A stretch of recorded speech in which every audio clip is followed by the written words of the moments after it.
Guys, I think she's pregnant, and this statue of Mara might be the father. Hello everyone, Rigmor. What comes to mind when you hear the words Rigmor of Bruma? Emotion? Guardian, look at me. Look at me. Comedy? This place is so cool. I love it already. Cool? Are you cold? It means great. I made it up. Drama? But you're my bestest friend. Cringe? These are all valid answers. Ever since I made the Rigmor of Bruma video, I have been bombarded with comments telling me to cover Rigmor of Cyrodiil, the sequel, released just 2 years after the original. And I will be damned if every time I look into my video idea bucket, I see a mixture of Rigmor staring back at me. Thus, I am compelled by my wish to be at peace to cover Rigmor of Cyrodiil. Many of you have even said that the sequel is better than the original, and having played both of them, both now and years ago, before they were rebooted in 2021, I can safely say that you're all lying to me. This one is way worse. It unlocks the map of Cyrodiil, so that's something, I guess. Another common topic from the last video is that Rigmor of Bruma is the Fallout frontier of Elder Scrolls mods. I disagree. Rigmor of Cyrodiil is the Fallout frontier of Elder Scrolls mods. You see, this one has the entire map of Cyrodiil for Rigmor specifically to crash out and be a merry suing. And I have to emphasize this again, I don't hate these mods. I treat these mods like they are the room of Skyrim modding. In my eyes, these are the My Immortal fanfiction of Skyrim. Today you're gonna see so many legendary characters from the Elder Scrolls universe, and all these characters will appear specifically to sing Rigmor's praises or tell her that she's the chosen one or something like that. You will hear, once again, your favorite lines delivered by Rigmor, such as the classic and the plot. You wanna hear something real? I usually make additional notes for videos only when I make videos on esoteric topics or complicated plot lines, but I found this plot so difficult to follow along with, for reasons which will become apparent soon enough, that I felt the need to make additional notes and summaries so I can keep up. This officially puts Rigmor up there with Vigilant, Enderall, and the Sermons of Vivek. I wanna take you all somewhere, which we will keep going back to all throughout this video, a liminal space, if you will, like the backrooms. So this is my game folder. As you can clearly see, I've been preparing for this video. There is a lot of stuff happening here. This is a deep and thought-provoking piece of literature that we're about to engage in. Also, everyone's favorite tool of measurement is back, the cringe mirror. Okay, I've been told that the intros for these videos last way too long. Spoiler warnings for the events in both Rigmor mods, because to understand this one, you have to also play Rigmor of Bruma. And let us begin. To begin our adventure this time, we have to install the mod. Revolutionary, I know. Upon doing so, we get a note telling us to go to the Banet Mare, as an old friend wants to talk to us about something. When we do so, look at who appears. Greetings, Dragonborn. You don't know the trouble I've had finding you. Something. Got a letter here for you. Dendriel Sethri. You know him. He's a dark elf that worships Azura, an important character during Rigmor of Bruma, who we find out is completely fine with walking around the house basically naked in front of 2 women and a child. I get that he's just supposed to be quirky like that, but one cannot help but wonder, is Dendriel Sethri in the Rigmor files? The mod Rigmor of Cyrodiil takes place 4 Elder Scrolls years after Rigmor of Bruma. Rigmor is no longer a prepubescent boy. From this moment forward, she's a rebellious teenager. So Sethri gives us a letter written by Rigmor's mom, in which she tells us that there have been many changes in Cyrodiil recently, and that we are needed to help Rigmor with something very important and very private, which is why we have to go to Bruma. My fellow Skyrim enjoyers, we have to hop the border once again. Also, the letter mentions that Rigmor is devastated after losing the Dragonborn, and that she sent many letters trying to contact us, but mysteriously, all of these letters never reached us. What is it? The dialogue in this mod, and I'm gonna point this out now so I won't have to repeat it every 10 minutes, is a subject of much mystery and sassiness. Like, check this out. What kind of crap has she gotten herself into? These days, with the border locked down, it's near impossible to get anything through. You must get the official border pass to enter Cyrodiil.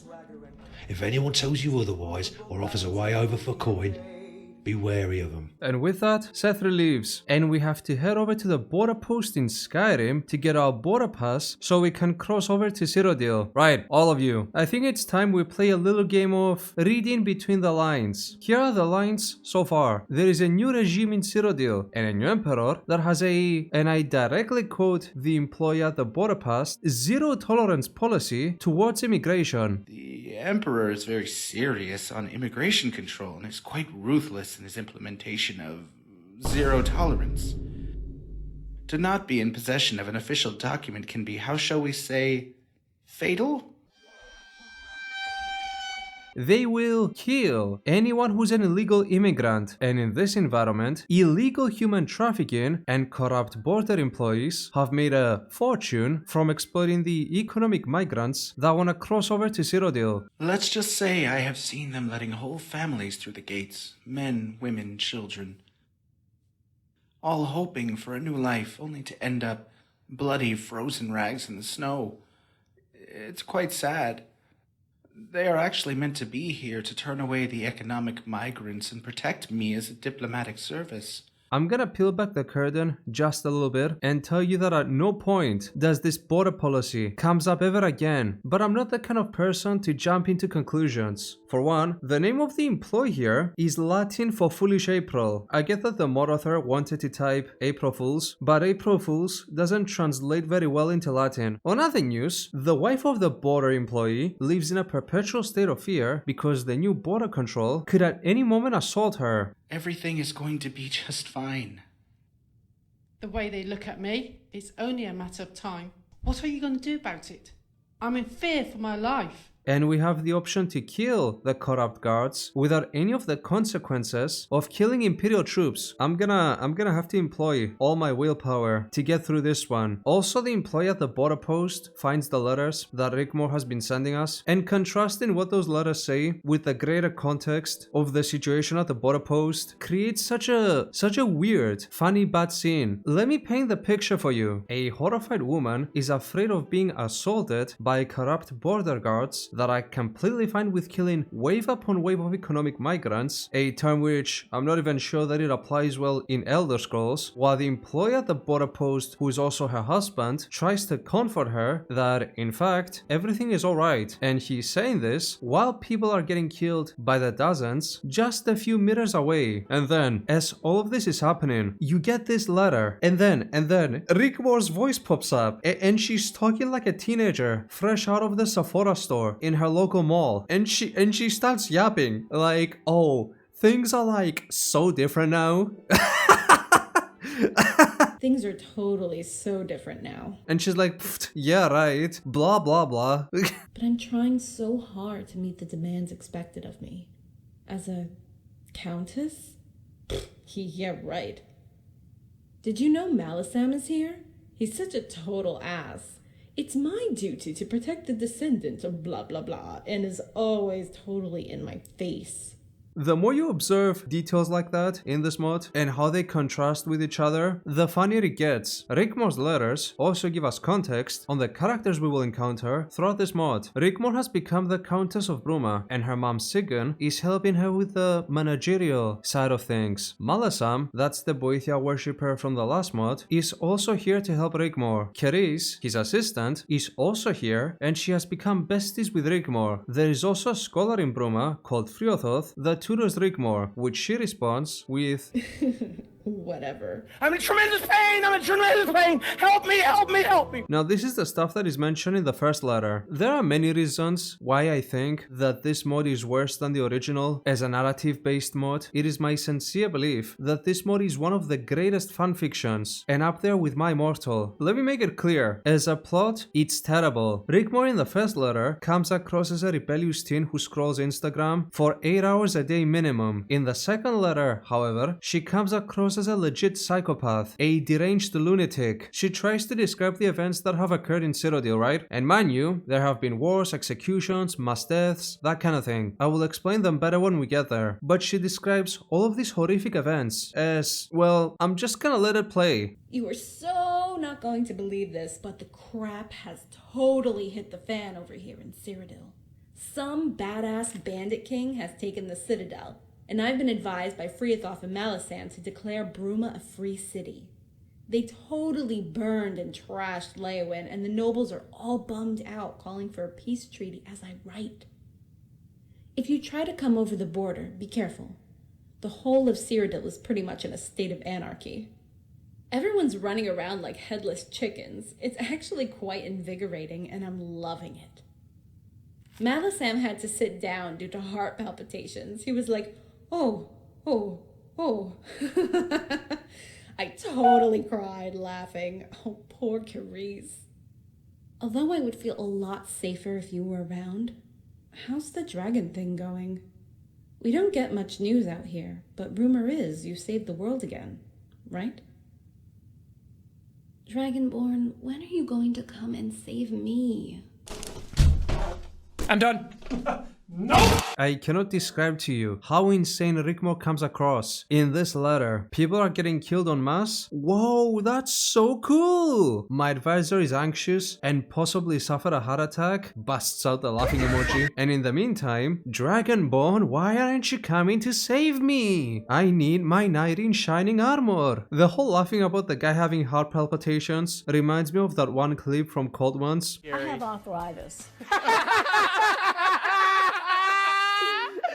She's got arthritis. Yeah, that one. This is the intro. I kid you not. This is the intro. I am in for 12 hours of this, and we're only 15 minutes in. So we go to the border pass, we cross the border, and it's horrific. There are ragdolls of dead economic refugees everywhere, border guards telling us to move along, and there is Cyrodiil. And this is Bruma. We have been here before. I should mention that although this mod does unlock all of Cyrodiil, only the mod's quest is developed. The rest is empty or bare bones, with nothing really to do other than to walk around and marvel at the fact that we're in Cyrodiil, but in Skyrim. Whoa, a statue of Azura in Bruma. That's progressive. Daring even. Yeah, I get the feeling that the line between Aedra and Daedra will be intermixed in this mod. So we enter Bruma Keep and get this in. The Emperor would like to know, no, he demands to know, why the Countess has not made the time to attend.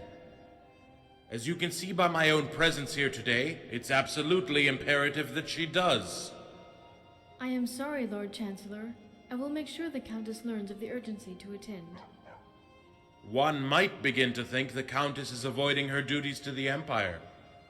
One might think Lady Sigyn has become the Countess-in-waiting, while her daughter... Enough! Lord Chancellor, mind your tone and manners. Please inform the Emperor the Countess will be forthcoming. I shall personally make sure she attends as soon as possible. Please do. I would hate to have to find and escort her to the palace myself. I think you understand the gravity of this needless situation only too well. You have 1 week from today to comply. Good day, Lady Sigyn. After this, we get to meet everyone except Rigmor, Rigmor's mom, Freathoth the scholar, Malisam, and his assistant Carice. Guardian. Malisam. What follows this is a 15-minute exposition dump that branches off into several topics. The main issue that I have with Rigmor of Cyrodiil is that there are so many of these. Listen, I am fine with bad writing, nonsensical plot points, and cringe, but this I do not tolerate. There is no greater sin in my book than being boring, so I shall summarize. So the events in Cyrodiil prior to Rigmor of Cyrodiil are as follows. The Septim dynasty ends with the death of Martin Septim, after which Ogaro tried holding the empire together until he was assassinated by the Dominion. During the infighting, a Colovian warlord rose to the imperial throne as Tyrus Mede I. Fast forward 200 years, and Tyrus Mede II dies in the hands of the Dark Brotherhood in Skyrim. Because of this assassination, political instability became once again the norm in Cyrodiil. Now for the backstory given here. This Tyrus had a bastard child with another Rigmor, and the ancestor of that child is the Rigmor that we all know. After the events of Rigmor of Bruma, the Thalmor have been severely weakened due to their own infighting after the New Order's coup. They no longer hold any influence in Cyrodiil. In this climate, a new bandit warlord appeared in Cyrodiil who also conquered the imperial throne and became the new emperor by right of combat. The person Sigyn was talking with earlier was the new imperial chancellor, Blackwell, who is also the head of an elite spy network. He serves only whoever is the emperor Emperor. After the death of Titus Mede II, he led a series of strikes that destroyed the Cyrodiilic branch of the Dark Brotherhood, and right now he is working for the new Emperor. However, the new Emperor is ruthless, crushing anyone who does not recognize his authority, which is what he did to Leowyn. The entire city was laid to ruin, many people were executed, sold into slavery, and he then installed new nobles that were loyal to him, something that Rigmor, by her own admission, finds entertaining. Due to these events, Bruma has declared itself a free city outside the grasp of the Empire until the other counties stop being at each other's throats, which has apparently happened, as all the counties of Cyrodiil now accept this new banded emperor. By the way, his name is Sithius, and now they accept him as the legitimate ruler of Cyrodiil. This has happened through the signing of the White Gold Agreement, which has been signed by all counties and recognizes Sithius as the emperor. Now, the plot here revolves around a different document called the Noble Decree, and that's the one Blackwell wants Rigmor to sign in the Imperial City. The Noble Decree must be signed by all counties of Cyrodiil for Sithius to be recognized as the de facto ruler of Tamriel and the successor of the Mede dynasty, and with it he will also be crowned as Titus Mede III. Now here is the spicy tea. Everything so far is the stuff that the mainstream media, like the Black Carrier, will tell you. In reality, there are rumors going about that Sithius' rise to power is all a product of manipulations carried out by his wife, Morak Sithius. Morak Sithius is... oh my god. She's the best, worst character to be put in the creation engine. I don't even know how to describe her. I guess you're gonna have to wait to see her soon enough. She's a daughter of Cold Harbor, which means an original vampire like Serana. She's 300 years old, and she specifically drinks the blood of children because preferences, I guess. This is, of course, supposed to be just rumors, so the last Dragonborn asks Friothoth if there have been any child kidnappings in Cyrodiil lately, to which Friothoth replies, no, not recently, but years ago, the daughter of the previous Countess of Bruma disappeared along with many other children in an event known as the Catastrophe, and ever since then, no other children have gone missing, and the previous Countess died as a result of this from a broken heart, which is how they used to refer to deaths caused by depression. I am morally obligated to tell you that this is considered a small to medium-sized exposition dump for the standards of this mod. I would say something like, this violates the principle of show don't tell. Brother, this story violates all narrative principles. Yeah, Rigmor massacred all of them and then laughed about it, going, Dragonborn, this is so cool. Now where does Rigmor fit into all this? As all of this is happening, Rigmor is going through her carefree teenage celebrity phase. She has left the duty of managing the county to her mom while she goes around drinking and playing with the son of the new Count of Leowyn. Yes, Rigmor is dating the guy whose dad butchered an entire city just a few years ago. Rigmor in this mod is a legit Mary Sue psychopath that talks like she has an Instagram account, and her 3 activities are drink, travel, deep thoughts. She's so fundamentally unlikable. I found myself cheering anyone who spoke negatively about her. Okay, so there are 3 ongoing plot points that we have to keep in mind from here. First, we need to find Rigmor and take her to sign the Noble Decree in the Imperial City. Second, Malasam and Sethri, the Dunmer that worships Azura, will conduct investigations to figure out if Morak Sithius has anything to do with the disappearance of the children, and maybe their current whereabouts. And 3, because Rigmor is the distant ancestor of Titus Mede, this makes her by default a pretender to the throne and a potential threat to the Bandit Emperor, and we don't know if anyone else knows about this, so we must accompany her to the Imperial City, have her sign the Noble Decree, and live without anyone learning about this. It certainly won't be anything to do with a young errant know-it-all, but we can't take the chance they know of her ancestry.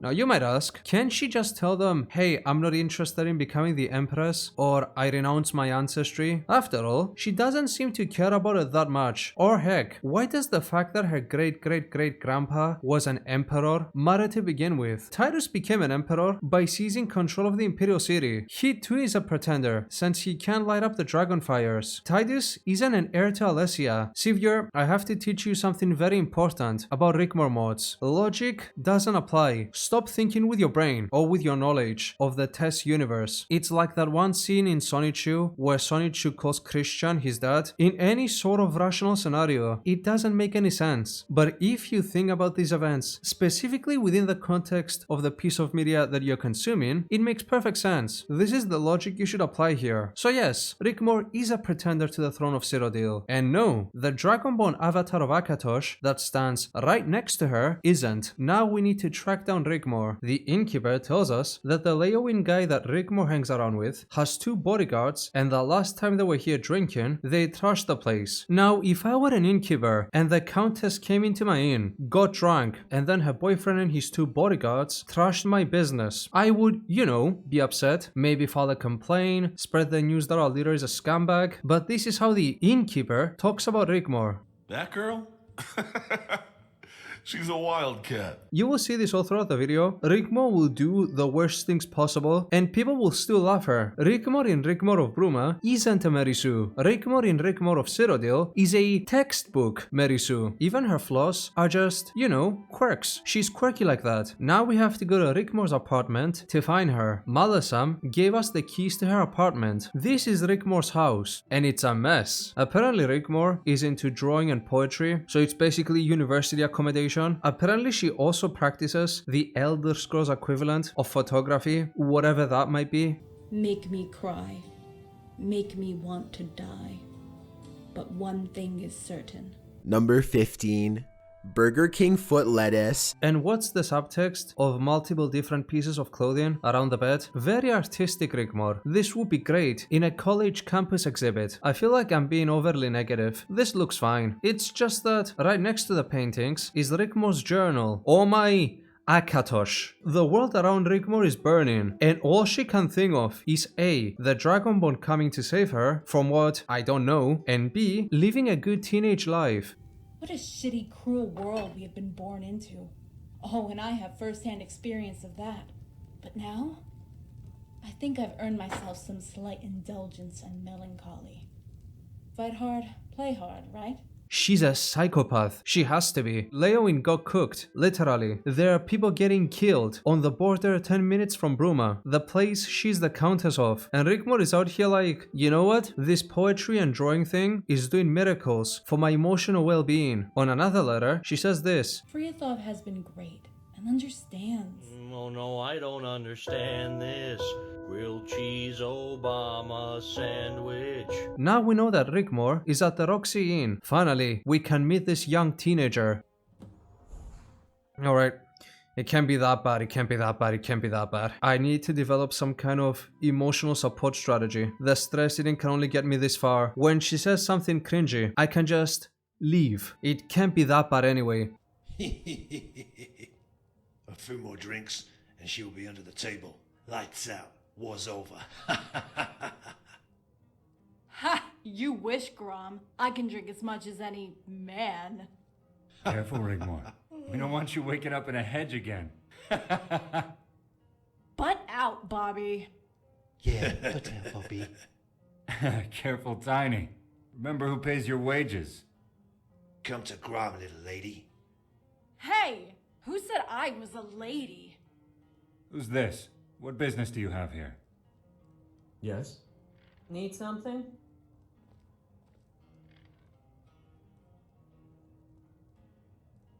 By the gods.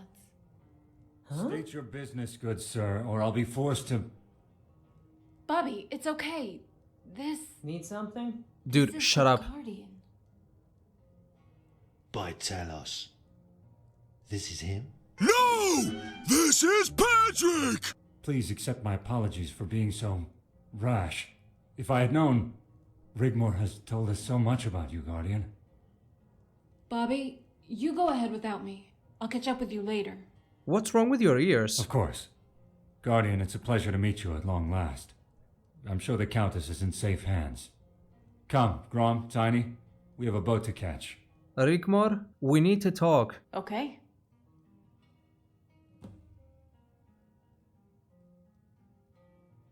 Huh. This is a normal reaction.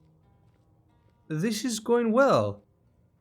And where the hell have you been? Right, I'm clocking out. It's not too late to start recording. Broken Skyrim Season 2. Also, I think I spilled some Pringles. Hold on. Well, just don't think you can walk back into my life. I've moved on now. Yeah, I have a new life now.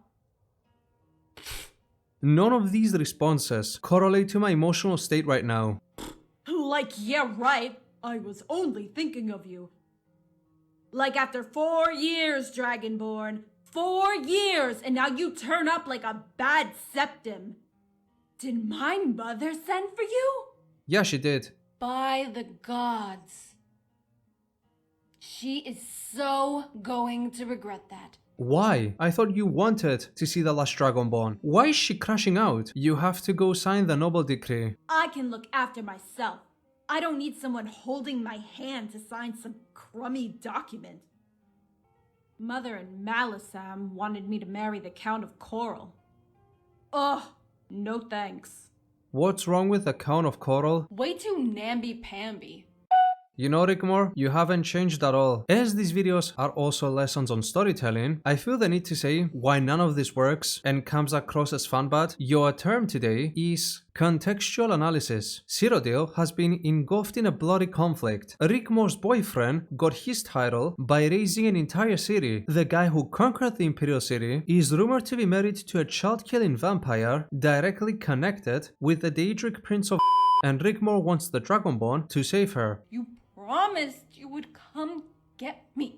Save her from what exactly? Getting shit-faced, ignoring her duties and burdening her own mother with them, picking up poetry and art classes? It's not like she's a prepubescent boy anymore. She's 22, and still everyone constantly yaps on about how they just want what's best for her. Moving on though, there is a plot point that Rigmor has to act and behave a certain way because she's a countess. You know, having good manners and knowing which fork to use to eat soup or something. But Rigmor is way too much of a teen, non-conformist rebel, so she cares none about that. So she has to change in some kind of proper attire before we go to the Imperial City. The dialogue options never fit what I actually want to say because it's all positive towards Rigmor. You can never tell Rigmor that you don't like her, and you have to compliment her. There's also some other stuff here. We will get there when we get there. There are like 10 more exposition dumps to go through. What we're here to do is have a fun bad time and listen to some dialogue from an arts degree student spurging out. And as we can clearly see here, Rigmor has pioneered the Tamrielic trend known as taking a selfie. Rigmor also wants to get married apparently.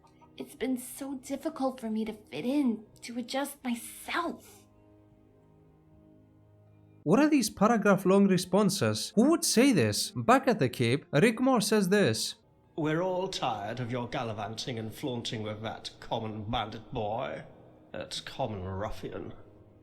Here we go again. How dare you? Might I remind you the only reason you're here is to protect and serve. Serve being the apt word here, Malisam. Serve? Yes. And I do. But to protect? You have no idea, do you? None at all, just how much danger your life might be in. And yet you come swaggering in like an arrogant spoiled brat whenever you feel you can be bothered to grace us with your presence.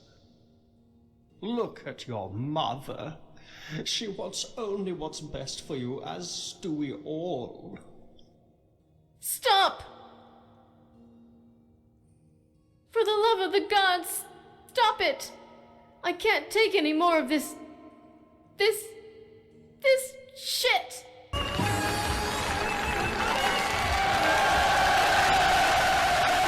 Now this is a deeply shocking moment for Rigmor. She was just put in her place. Everything Malisam said was 100% true. How will she react to this? Milady Rigmor, I feel I must apologize most profusely for my seemingly lack of respect.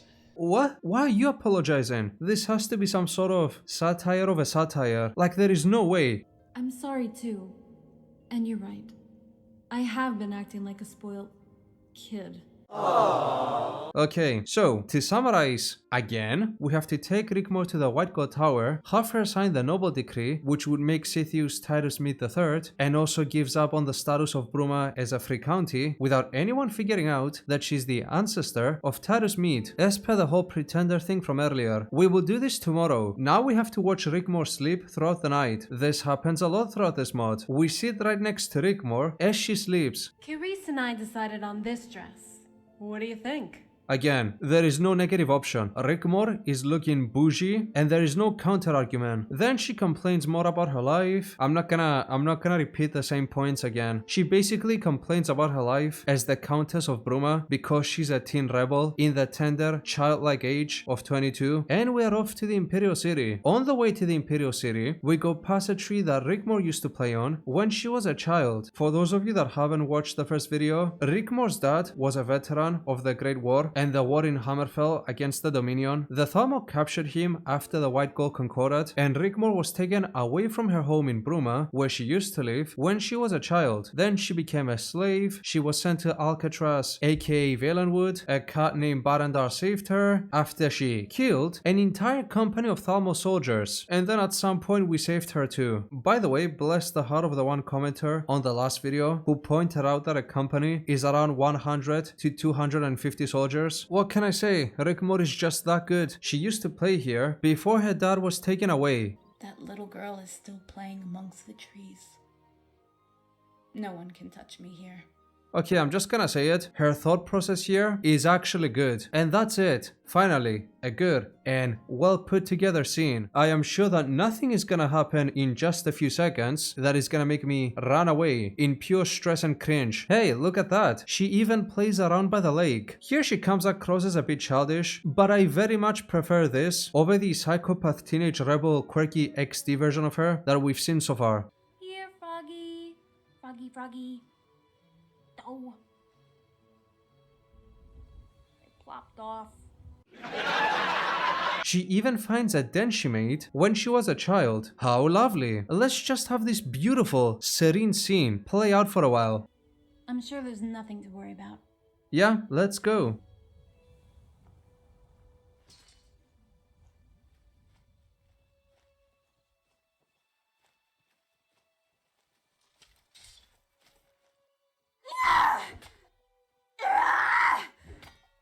Come on! Fucking fuck!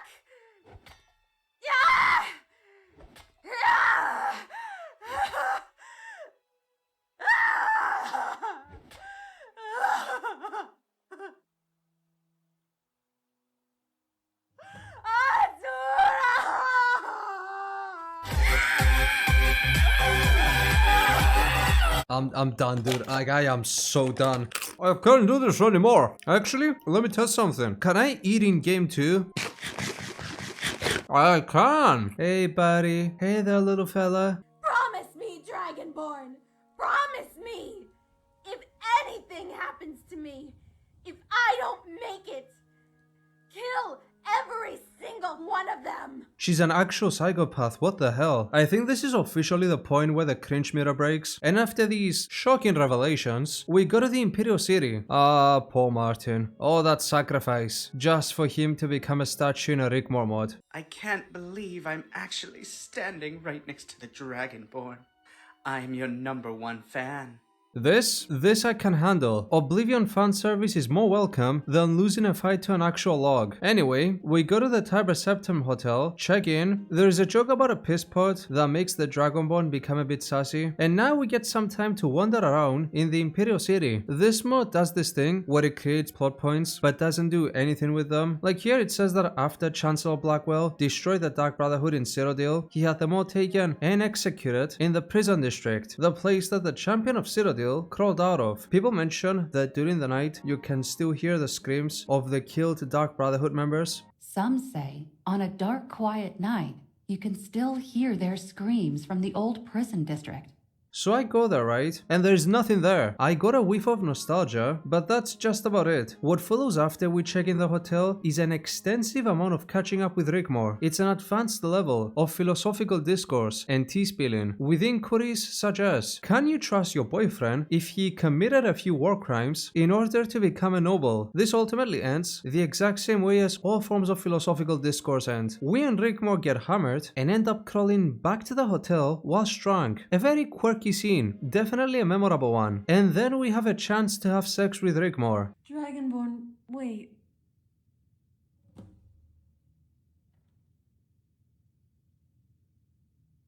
I feel like she's supposed to kiss us here, but I feel like I may have missed a few animation mods. Maybe this is for the best. The next morning. God.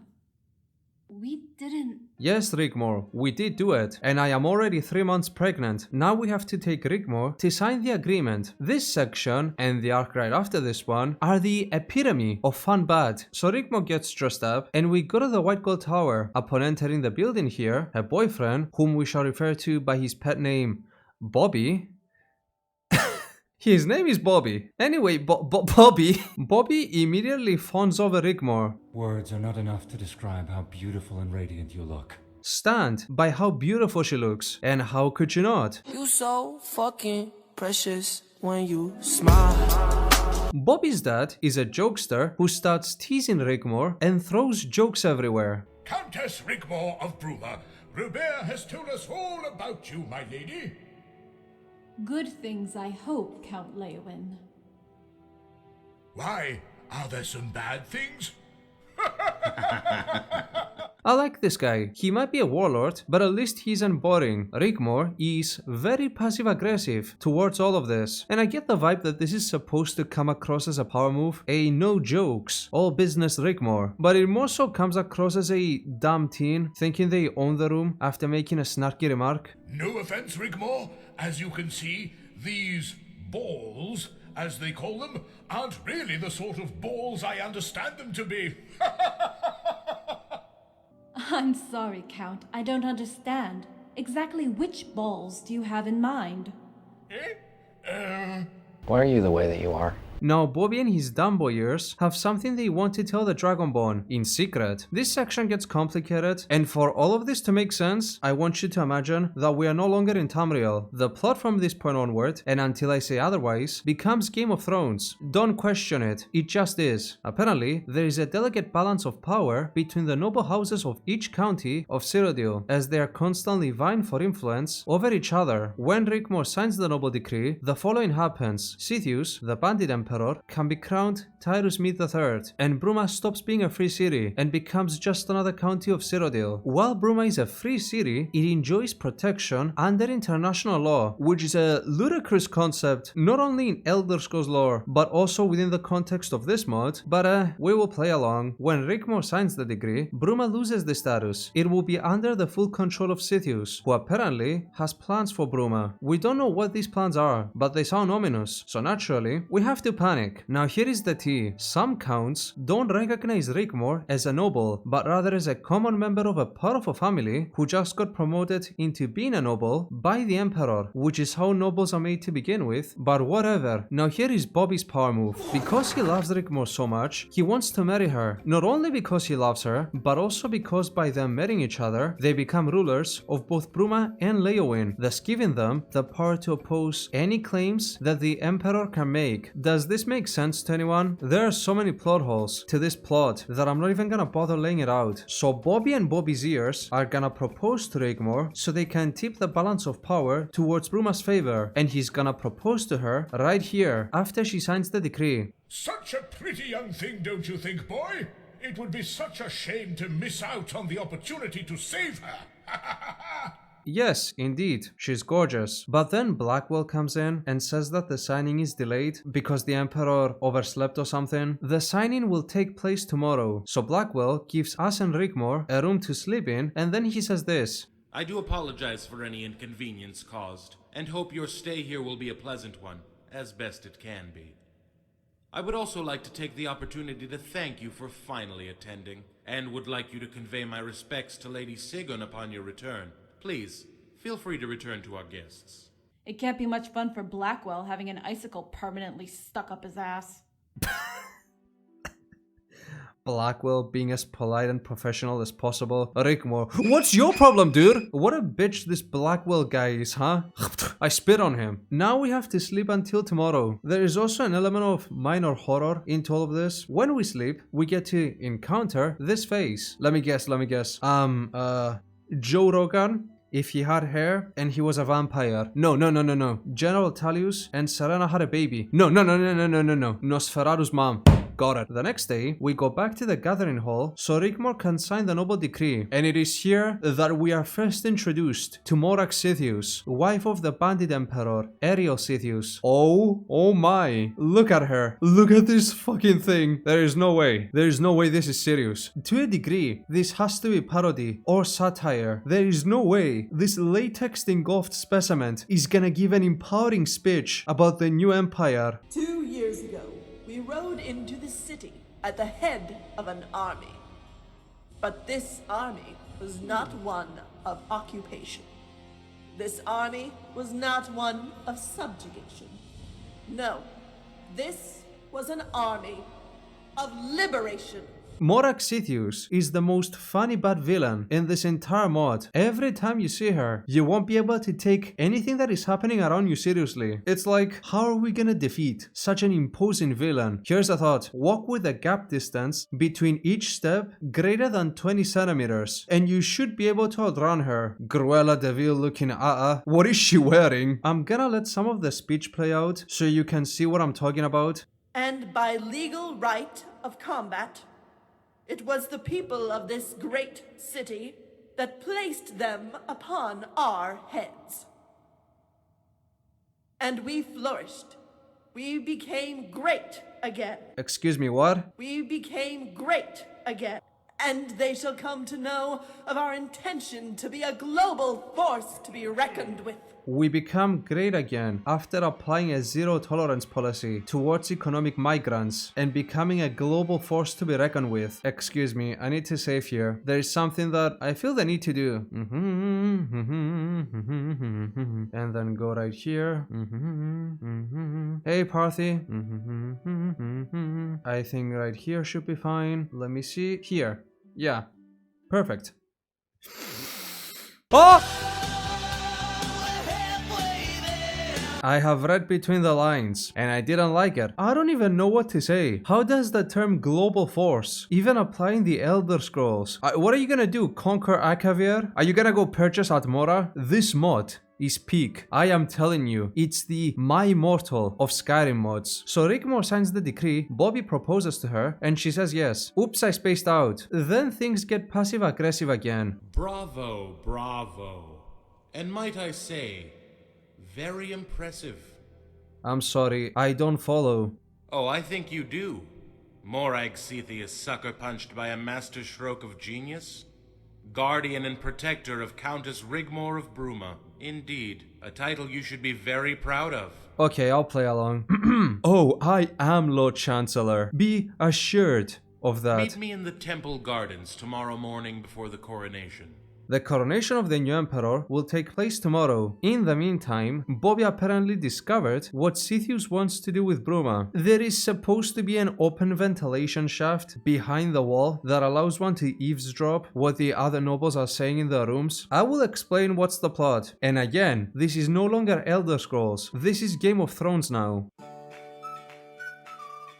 So, there is a balance of power in Cyrodiil that has to be maintained. Bobby's father commands the largest army in Cyrodiil and also controls Anvil due to that military. However, Anvil can call upon the aid of Quintus Vitalis and his legion. If you remember, we encountered them during the last battle of Rigmor of Bruma. So a trap was supposed to be set for Rigmor to fall into. Mercenaries would be hired to raid the counties of Coral and Cherenhall, and Rigmor was to be blamed for not enforcing the laws and and being too weak to stop the mercenaries who would arrive from Bruma, then a meeting would be held in the White Gold Tower and a vote of no confidence would be levied against the House of Bruma, which would lead to the house being dissolved, and then Coral and Cheydinhal would split Bruma between them. It's not yet confirmed if the Emperor knows about the plan, but Moraxithius does. However, now that Bobby is gonna marry Rigmor, they can go along with this plan, supposedly. I don't even know how to approach this scenario. I don't even know where to begin. First of all, a vote of no confidence in Elder Scrolls? No, I think we need to simply elect another emperor. Second, we just spent like an hour of dialogue talking about political intrigue and balance of power. Why would they enact a scheme that would directly oppose the principle of balance of power by making Coral and Cheydinhal way too powerful? How does Bobby getting married to the young lad stop any of this? Bruma is full of Nords. I am sure that if something like this happens, it would realistically cause a rebellion or a full-on civil war. But again, this is no longer Elder Scrolls, it's Game of Thrones. And all of this, from the plot against Bruma to Sithius' rise to power and everything in between, was orchestrated by Moraxithius, presumably so she can raid the Imperial Treasury so she can afford even more Lady Gaga latex dresses. On very rare occasions, Mirag would disappear.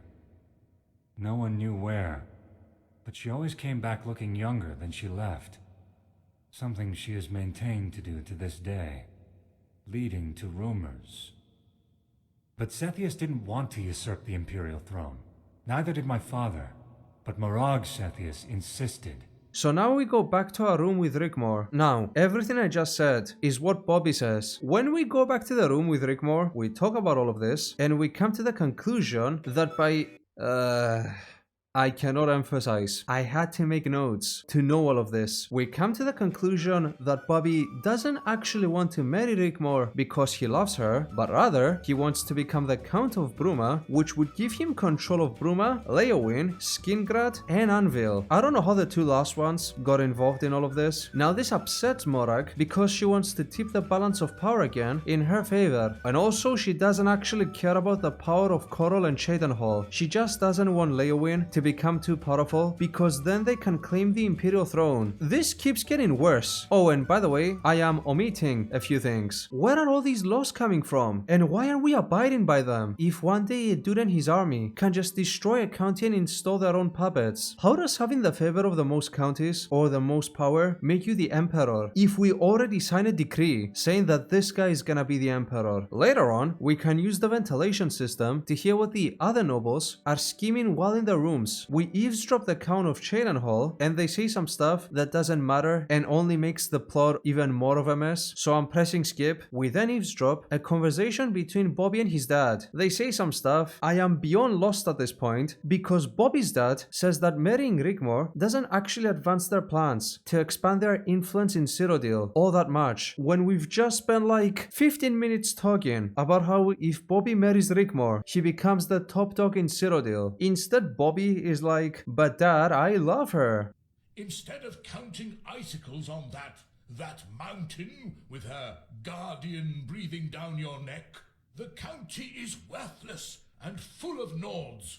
Lady Rigmor is going to be my wife, and I will hear no more of it. The conversation we can eavesdrop at the Emperor's chambers is actually meaningful. Now Blackwell explains to Sithius the full backstory of us and Rigmor during Rigmor of Bruma, because our interference has caused problems for the Emperor. I'm not sure why, but it did. At some point, they reached the question, why did Tyrus Mead II bestow the title of Countess of Bruma to Rigmor? And then Morax Sithius pulls out a Deus Ex Machina after talking with Molak Ball. Yes, this is real. She tells them that in fact, Rigmor is a distant relative of Tyrus Mead, which I guess makes her a pretender. And then this happens. We would need evidence before we could touch her.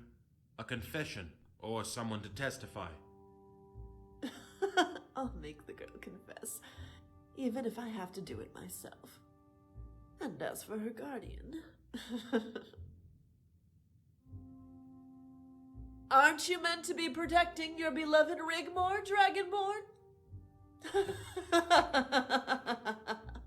I guess she has omnipresence as well. Listen, can I ask a question? Morak Sithius just established that she's colluding with Molag Bal, and all the nobles are like, but what about Rigmor? Like, she flat out says it, and no one bats an eye. Back at Rigmor's room, this happens. The Countess of Bruma is charged with treason and will stand trial at the nearest opportunity. She will be taken to the Imperial City prison to await the arrival of her attorney. Rigmor is going to be put on trial, and I know what you're thinking. Kothel, the plot has lost me. Why is she going on trial if we've already established that she's a pretender? Stop thinking about it. See it from a wider perspective. Don't let my attempts at explaining all this stuff subvert your attention from the fact that a rebellious teenage girl was arrested by a Lady Gaga knockoff vampire wearing full latex in the White Gold Tower because she's somehow a pretender to the Dragonborn throne, and all of this is happening right in front of the Dragonborn, who is not at all a pretender to the Dragonborn throne. But for Rigmor, now she needs to be put on trial. It's concepts and context such as this that make this a fun bad experience. It's not the plot points. They are a mess, and they make no sense. Duh. Next you're gonna tell me that Dumbledore pulling out a shotgun during My Immortal also didn't make any sense. Raise your hands if you want me to give an extensive analysis of the befores, durings and afters of Rigmor's trial. If you raised your hand, you are wrong. You don't want that. You're only getting a synopsis. So after this Blackwell talks to us and says that he was clueless about all of this, and then he lays off the procedure for the trial. It will be held tomorrow, and in the meantime, Rigmor will be interrogated, and if she's found guilty, she will be exiled. Malasam will arrive in the morning to represent Rigmor in her trial. Now Morak Sithius wants to talk to us. Oh my god, look at this thing. I am interpreting this entire scene as a piece of comedy. In fact, I'll put random laugh tracks all throughout this trial just so you can see what I'm talking about. Morak Sithius hits us with the classics. Oh, but you and I are the same. You are evil too. You kill people. You're a bad person, Dragonborn. You killed my children. You killed my children, Dragon Slayer. My brood. Did they not have a right to live, to grow and to multiply? Yet you took it upon yourself to execute them all, not content having saved your ward. And with true righteous bigotry, you delivered the sentence of death where you had no legal right, leaving them lying in their own bloody fucking mess!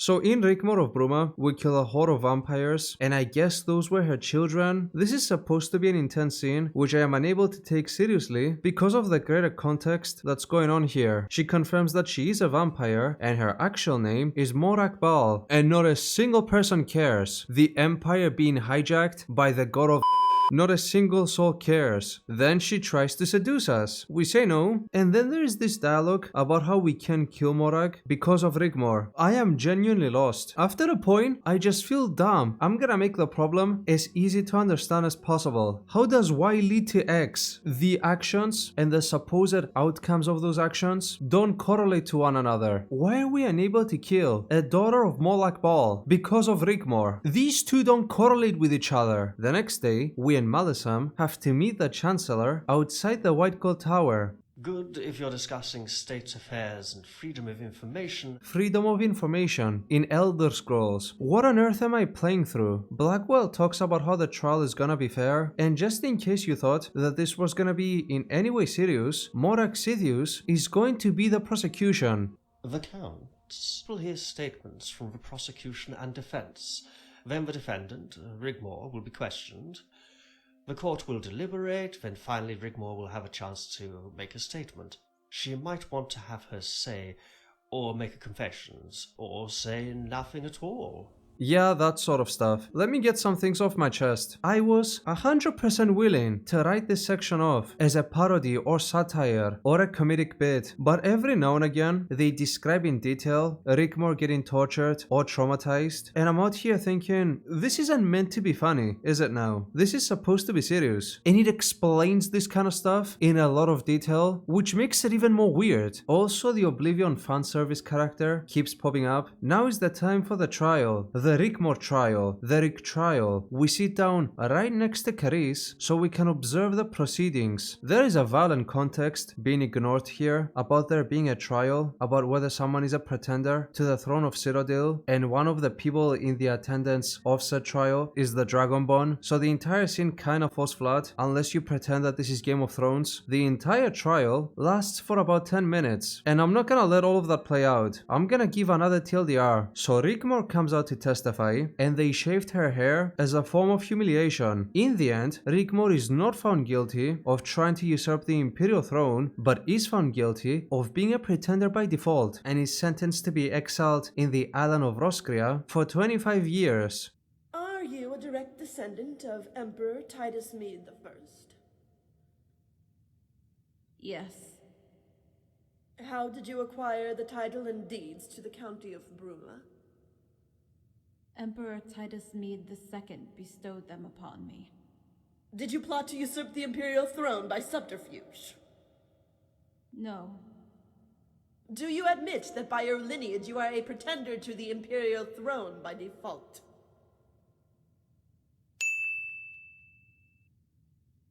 Yes.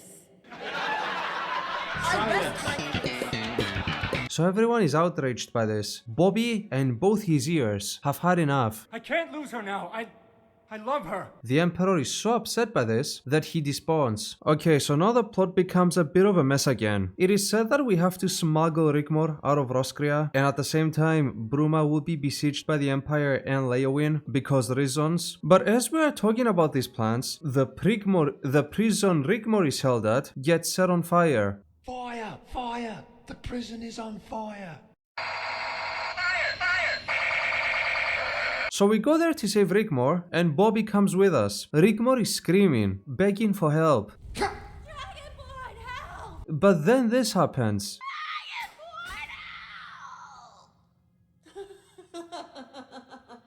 Now I know I harp on this mod, but let's be for real. This entire section in the White Gold Tower was incredibly entertaining. Perhaps not in the way that the mod intended, but I certainly laughed. Maybe if the exposition dumps weren't so lengthy, it would be a lot more appealing to a lot more people. This point in the prison is where the mod kinda loses me. And in general, the mod loses me when it tries to convey some serious topics, like how I mentioned Rigmor getting tortured, because come on now. And now it does it again, and it just comes off as off-putting, and I'm just gonna let it play. Rigmor means nothing to me. She never has.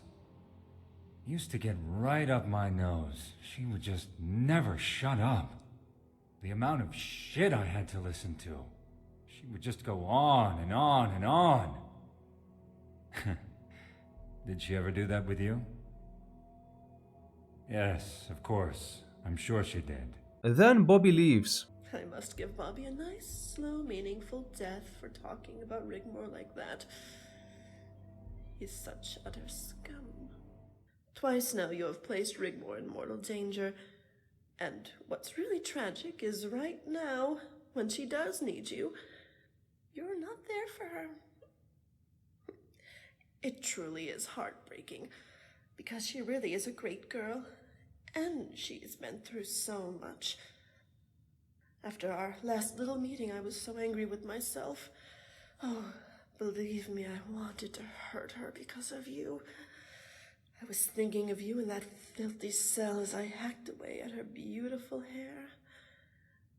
Then she began to cry. I wasn't expecting that. Then when I stood behind her and ripped her dress almost completely in two, she tried to dignify her modesty by crossing her arms. And then I saw it. From that moment, we became sisters. No, lovers. I felt every single lash she felt, and I wanted to cry with her. I wanted to hold her close, tightly in my arms. Oops, I spaced out. Everything will be okay. Don't cry. Shh. No one is ever going to hurt you again. Shh. For I am now your guardian and protector, and no man shall ever place his hands on you. From this moment, you are eternally mine. Sadly, this is where we say goodbye. Don't worry about Rigmor. She's in safe hands now. Oh, here. I thought you might appreciate a small gift. It's a lock of Rigmor's hair. Well, actually, it was a lock of her hair. Still, no need to thank me. And you all said that this mod is better than Rigmor of Bruma. How? A Lady Gaga knockoff vampire torturing Rigmor and then falling in love with her once she realizes that she wasn't the first person to torture Rigmor is the most Tumblr fanfiction that I've ever heard. This scene is up there with that one part in the Jeff the Killer copypasta where Jeff sees his new face for the first time, only to see that he now looks like this, and then he starts laughing out of nowhere while his family looks at him. And it's not just the case that this is an awful plot. More Sidious has admitted that she sucks the blood of specifically children. Grown-ups just weren't up to par apparently. It has to be specifically children, and she's completely fine with that. If anything, she takes great joy in all of this. Her dad is the god of nothing, but seeing Rigmor's scars? No, that's too far. Now she has a crush on her and will even kill Bobby and both his ears because they insulted Rigmor. I guess this is the end for the last Dragonborn then. We're stuck in a hole with no exit, just left of the screen. I guess we're just gonna have to sit here and sniff Rigmor's hair until we die. Well, I'll be damned. This marks the end of the Game of Thrones saga, for now. Now I know what you're all thinking. Kotho, this mod's plot has taken a nosedive. The plot points make no sense, the writing is questionable to put it mildly, and so far we aren't even halfway through the mod, and we've had to go through half a dozen exposition dump sections. Fear not, my friends. This coming arc of saving Rigmor is the best, worst section of any mod that I have ever played. There are no words to describe how much fun I've had going through this section, and it begins right now, so we venture deeper into these ancient Elliot ruins. It's a labyrinth, and much like the story of Theseus, at the end of this labyrinth there is a minotaur. Al-Esh has smiled on me this day. She promised me you would come. I am Lord Morbalhaza. Who? Why didn't you attack me? Because of the prophecy of Al-Esh. She is waiting. What's she waiting for? Al-Esh is my celestial mother. She is waiting for me to return to the stars. I thought minotaurs were extinct. I am the last of my kind. So here the minotaur tells us about the ancient prophecy of Al-Esh. No. I made an offhand remark in the last video, and now it has come back to haunt me. According to the ancient prophecy, Tamriel would face consistent ruin until the last Minotaur dies, and is set free because of their death. This guy's the last Minotaur. Wait, what about the prosperous reigns of the Septums? Do they not count? The prophecy is this. One of my kind to free Lord Morbalhaza and release the curse. And it will signal the beginning of a new golden age and the arrival of a chosen queen of Tamriel. Now we have to kill the bull and take his heart so we can escape. Let it be known that the last Minotaur died talking about Rigmor being the chosen one. So we sail to Dawnstar, and from Dawnstar we catch a different boat to Roscrea. Roscrea is huge. It's also the best part of this mod. But first things first, we have to save Rigmor. We go to the building that Rigmor is held at, and strangely enough, the building is already under assault by Seichi remnants, vampire serpents from Akavir. They speak Japanese. They are Japanese snake vampire people, so we kill all of them and save Rigmor. Dragonborn! Rigmor, let's trade. So we and Rigmor have to leave this place, but the boat is missing, so Rigmor crashes out about this, because of course she does. Or maybe, just maybe, a mud crab stowed away and cut the mooring rope with its claws.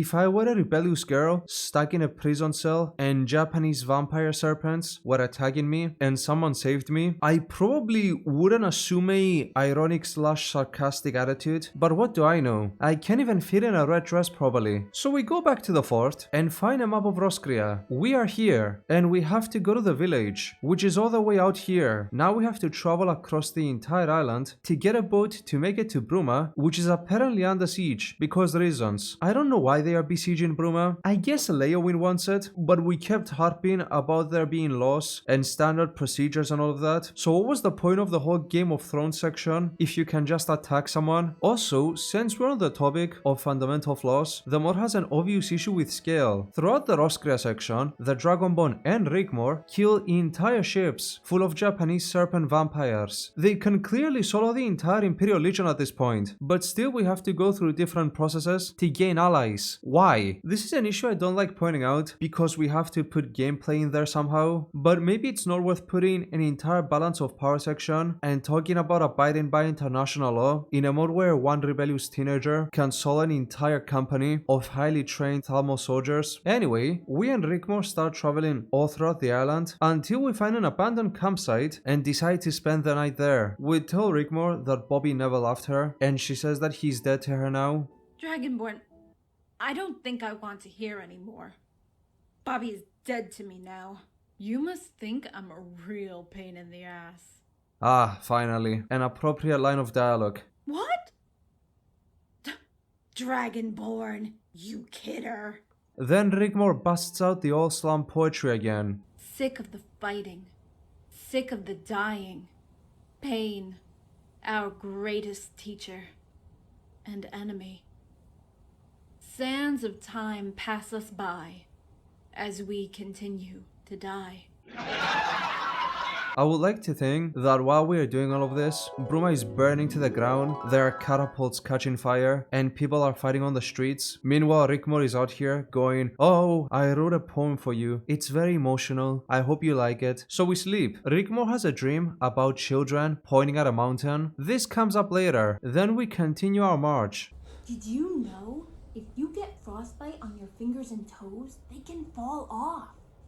Not just those, but other dangly bits too. I hope you covered up. This rebellious teenager is very mentally unwell. Rigmor says some more stuff and we find another place to rest. Then we find some more stuff that doesn't come up again, so don't worry about it. Then we explain to Rigmor the stuff that the Minotaur told us about. Rigmor, our destinies are intertwined. Like some ancient prophecy. No, it's an ancient prophecy. The Minotaur has been waiting for a half-beast brother. You know, now that I'm saying it out loud, that does kinda sound like Sonichu. And then we have another chance to have sex with Rigmor. I am now officially used to saying that sentence. Then love me now. For tomorrow we might not love again. Someday love will find you. No. The next day, Rigmor keeps talking about her dreams. Then she goes out to pee and attracts an entire village worth of trolls. We kill them, and then that one bear that Rigmor saved during Rigmor of Bruma comes to help Rigmor. It's hinted that Rigmor is in line with nature. Earlier she howled at some wolves and they howled back.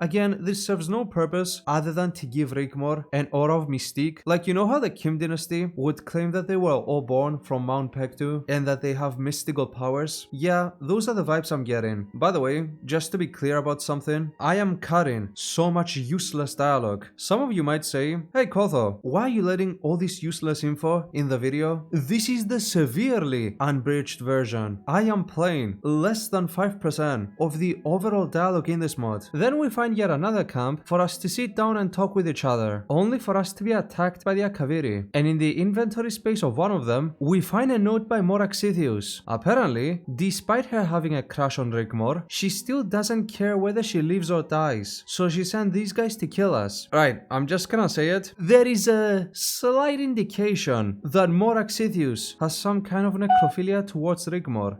I feel sick. Can we go back to her being goth Lady Gaga, please? Ever since the torture section, her character has gotten significantly worse. Now here's the deal. Rigmor reports feeling sick after fighting the Seichi. Yes, that's how you pronounce them. So she finds a cabin and sleeps in it. The cabin belongs to an old crone who is perfectly aware of who we and Rigmor are. Apparently, Rigmor was afflicted by a Seichi disease, which causes permanent sleep, and we have to find a bunch of ingredients for the crone to concoct a cure. The reason why we didn't get infected is because we are half dragonborn. There is also a grave with a shrine of Talos right outside her home. We find the ingredients and Rigmor gets cured. Come on, baby girl, that's it. Take the potion. Yes, just a little more. There, that's a good girl. The crone says that she's a witch that sees visions of the future. There is an extensive backstory behind this witch. Apparently she's a slave who escaped slavery and then both her son and husband died. So here's the deal. Ali, that's her name, can make a potion to restore Rigmor's hair by using the lock of hair that Morak gave us. But to make the potion, we also need to find werewolf blood. And apparently there's a werewolf who lives just about 10 minutes away from here. All of this is happening while Bruma is still under siege, by the way. The lives of an entire county comes second before Rigmor's luscious curls. The werewolf is actually a chill dude called Mickvoice, and he gives us the blood for free as long as we put a good word for him in the nearby town. We can make a huge bonfire on the beach and get absolutely shit-faced. Me, you, and your friend if you like. Now here is the kicker. We go back to the witch, get the potion for Rigmor's hair, I bet it's just finasteride and minoxidil, and then we tell the witch, Ali, goodbye. And then this happens. Dragonchild, wait. This just keeps getting weirder and weirder.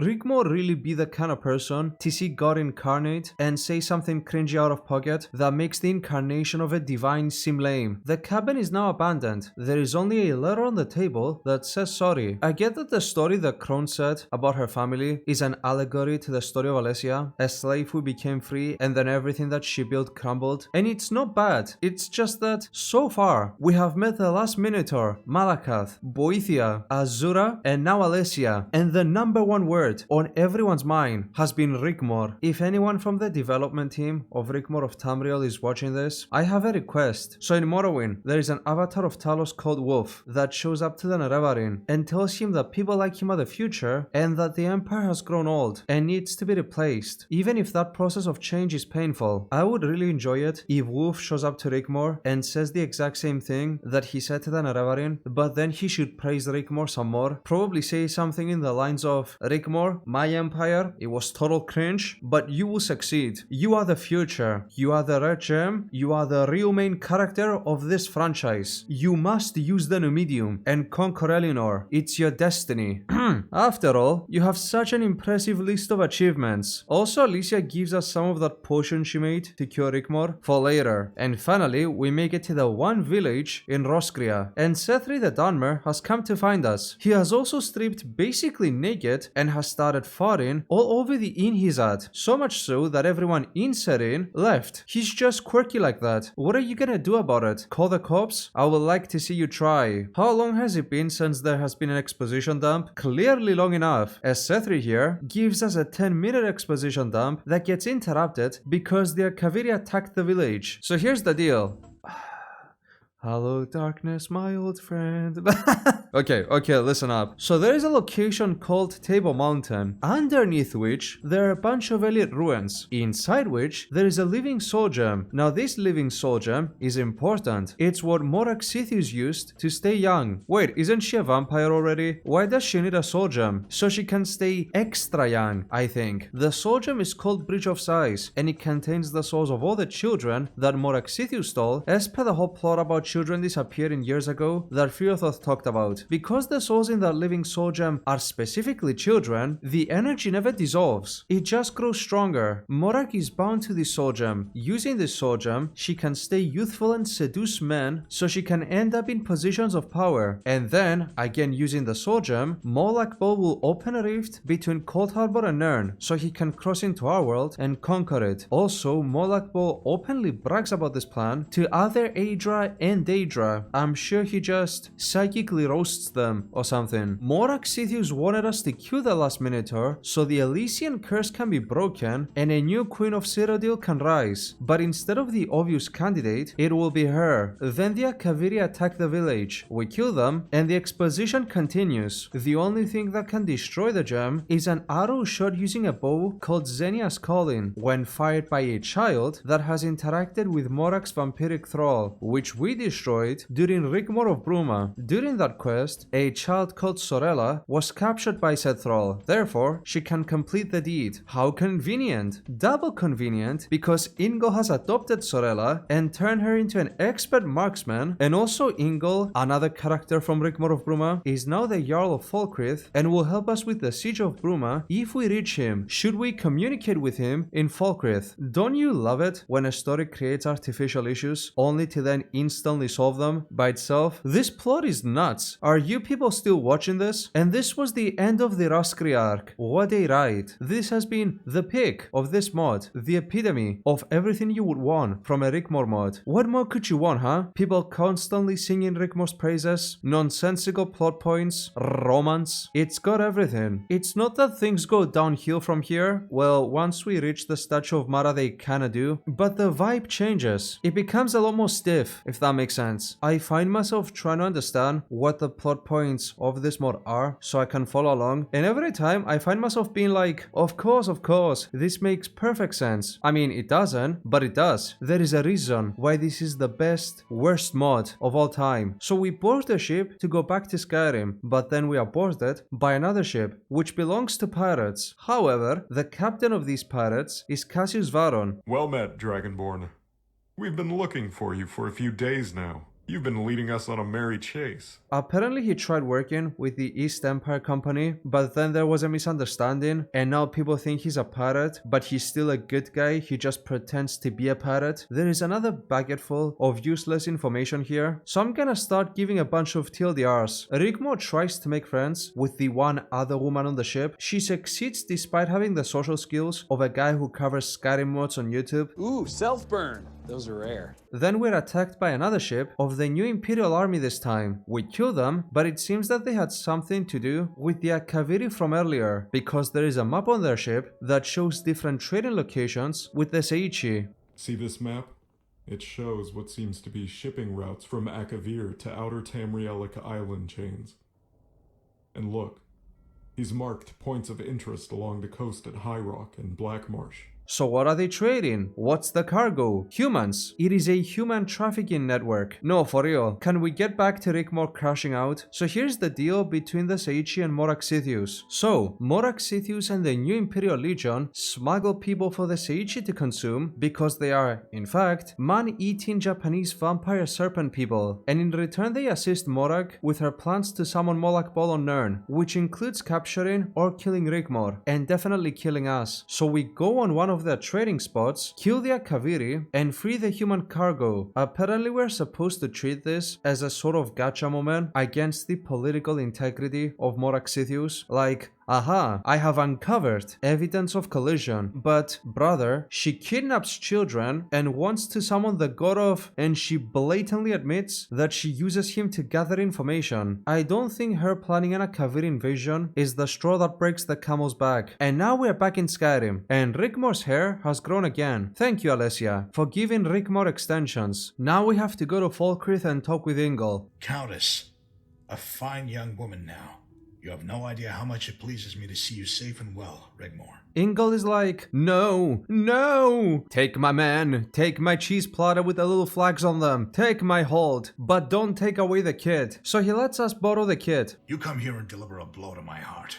Not now though, she will come with us after we break the siege of Bruma. There is a moment where we try to make plans to break the siege by gathering enough troops. Bruh, we have wiped out entire Thalmor garrisons and Seichi ships. Why are we doing all this? We can just go there and kill them. So here's the plan for after we break the siege. The Dragonborn, Rigmor, Cassius and Sorella will make our way to Table Mountain, take the garrison there by surprise, then Sorella will shoot the arrow and stop the invasion. But Kotho, doesn't Moraxithius kinda have omnipresence, because Molag Bal can just tell her blah blah blah blah, shut up already. So now we have to go to Bruma. You know, I don't like this hairstyle. There, now she kinda looks like Joan of Arc. Or maybe, there is a section as we enter Bruma where Rigmor goes to some Elliot ruins that she used to play at when she was a child, and she reminisces about a childhood friend of hers called Luna Shadow. Then there's a Beyond Skyrim reference. You need to go beyond Skyrim. He said it! He said it! Then we talk around the fire some more. I like to imagine that while all this is happening, there are people in Bruma screaming in pure agony, and then we finally make our way to Bruma. So everyone's like, oh my god, Rigmor, you're back. What would we possibly do without you? Oh, the gods have looked down on us today. After all, you provide so much to the team. Right, is everyone with me so far? So a few days ago, Bobby and both his ears came to Bruma and demanded the city surrender to him. Bruma refused, so he started constructing trebuchets outside the city. Technically, he wants to marry Rigmor, but I don't get why he would besiege the city if he could already marry Rigmor in her absence. Moraxithius has already left for Table Mountain to enact her plan. It's kinda cringe listening to all of this, because Rigmor has stated time and time again that she neither cares nor is interested about state affairs, but she starts talking about military preparations and everyone starts listening and clapping at this rebellious teenager who all of a sudden has a perfect understanding of siege warfare. Ingol is going to mount an attack soon. We can sally forth and destroy the trebuchets. I would advise taking control of the road into Cyrodiil. We can defend it from the heights. The mountains behind our backs are impassable and offer us natural protection. Once we gain control of the road, any attempt to take the high ground would funnel their troops into a withering fire from our archers. So here is the full plan. We break the siege of Bruma by attacking the enemy at the same time as Ingol. Then we take Sorella and head over to the west border between Hammerfell and Cyrodiil. There we will meet Cassius. With Cassius, the four of us, which are Rigmor, Sorella, and Cassius, we will go to Quintus's camp. We then head over to Table Mountain, which is in Hammerfell, where Sorella can fire the shot, and we will kill Moraxithius. Wait, if Ingol attacks Leowin, doesn't that mean that Skyrim goes to war with Cyrodiil? This plan is flawless. If Molag Bal does manifest himself on Nirn, we have to use a spell to summon Boethia. Yes, apparently this has been an option the whole time, and then as Boethia is dueling Molag Bal, we have to strike him with Malakath's Scourge. These plot points appear out of thin air. Let me be clear about something. I genuinely think that if a plot point is fun and interesting, people are gonna like it, but this is neither interesting nor fun. So people are left wondering, where is this coming from? You wanna know what is funny though? The following section. So we gotta inspect the walls, and there's this scene where Rigmor gives the captain orders on how to defend the walls, and the whole thing reminds me of Kim Jong-un talking to his military generals, and they are holding pen and paper taking notes on everything a greasy cheese addict says, despite clearly having no idea what he's talking about, but they are obligated to listen to him. Yeah, that. But here it's Rigmor trying to give instructions to an entire garrison of troops. There is a useless section where we have to convince the town's fighters guild to join us. It's very quirky, so I'm skipping it for now. There is an orc called Trish, and she becomes more important as a character later on. Kill me, kill! Kill!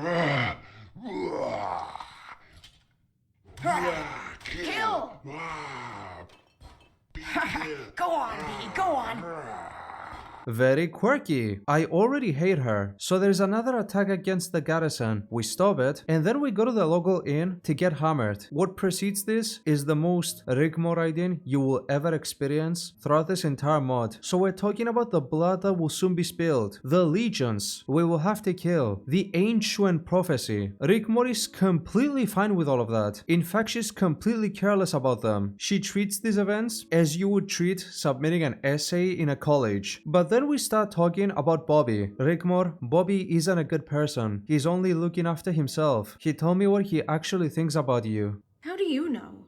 You've only been here for 5 minutes. I've known Bobby for over a year now. He has always shown me respect and listened to my ramblings with good heart and kindness. You wanna hear about it? Dragonborn, tell me what he said! I prefer really not to speak. If I speak, I am in big trouble. In big trouble. He called you the all full British special. Oh, the gods, no!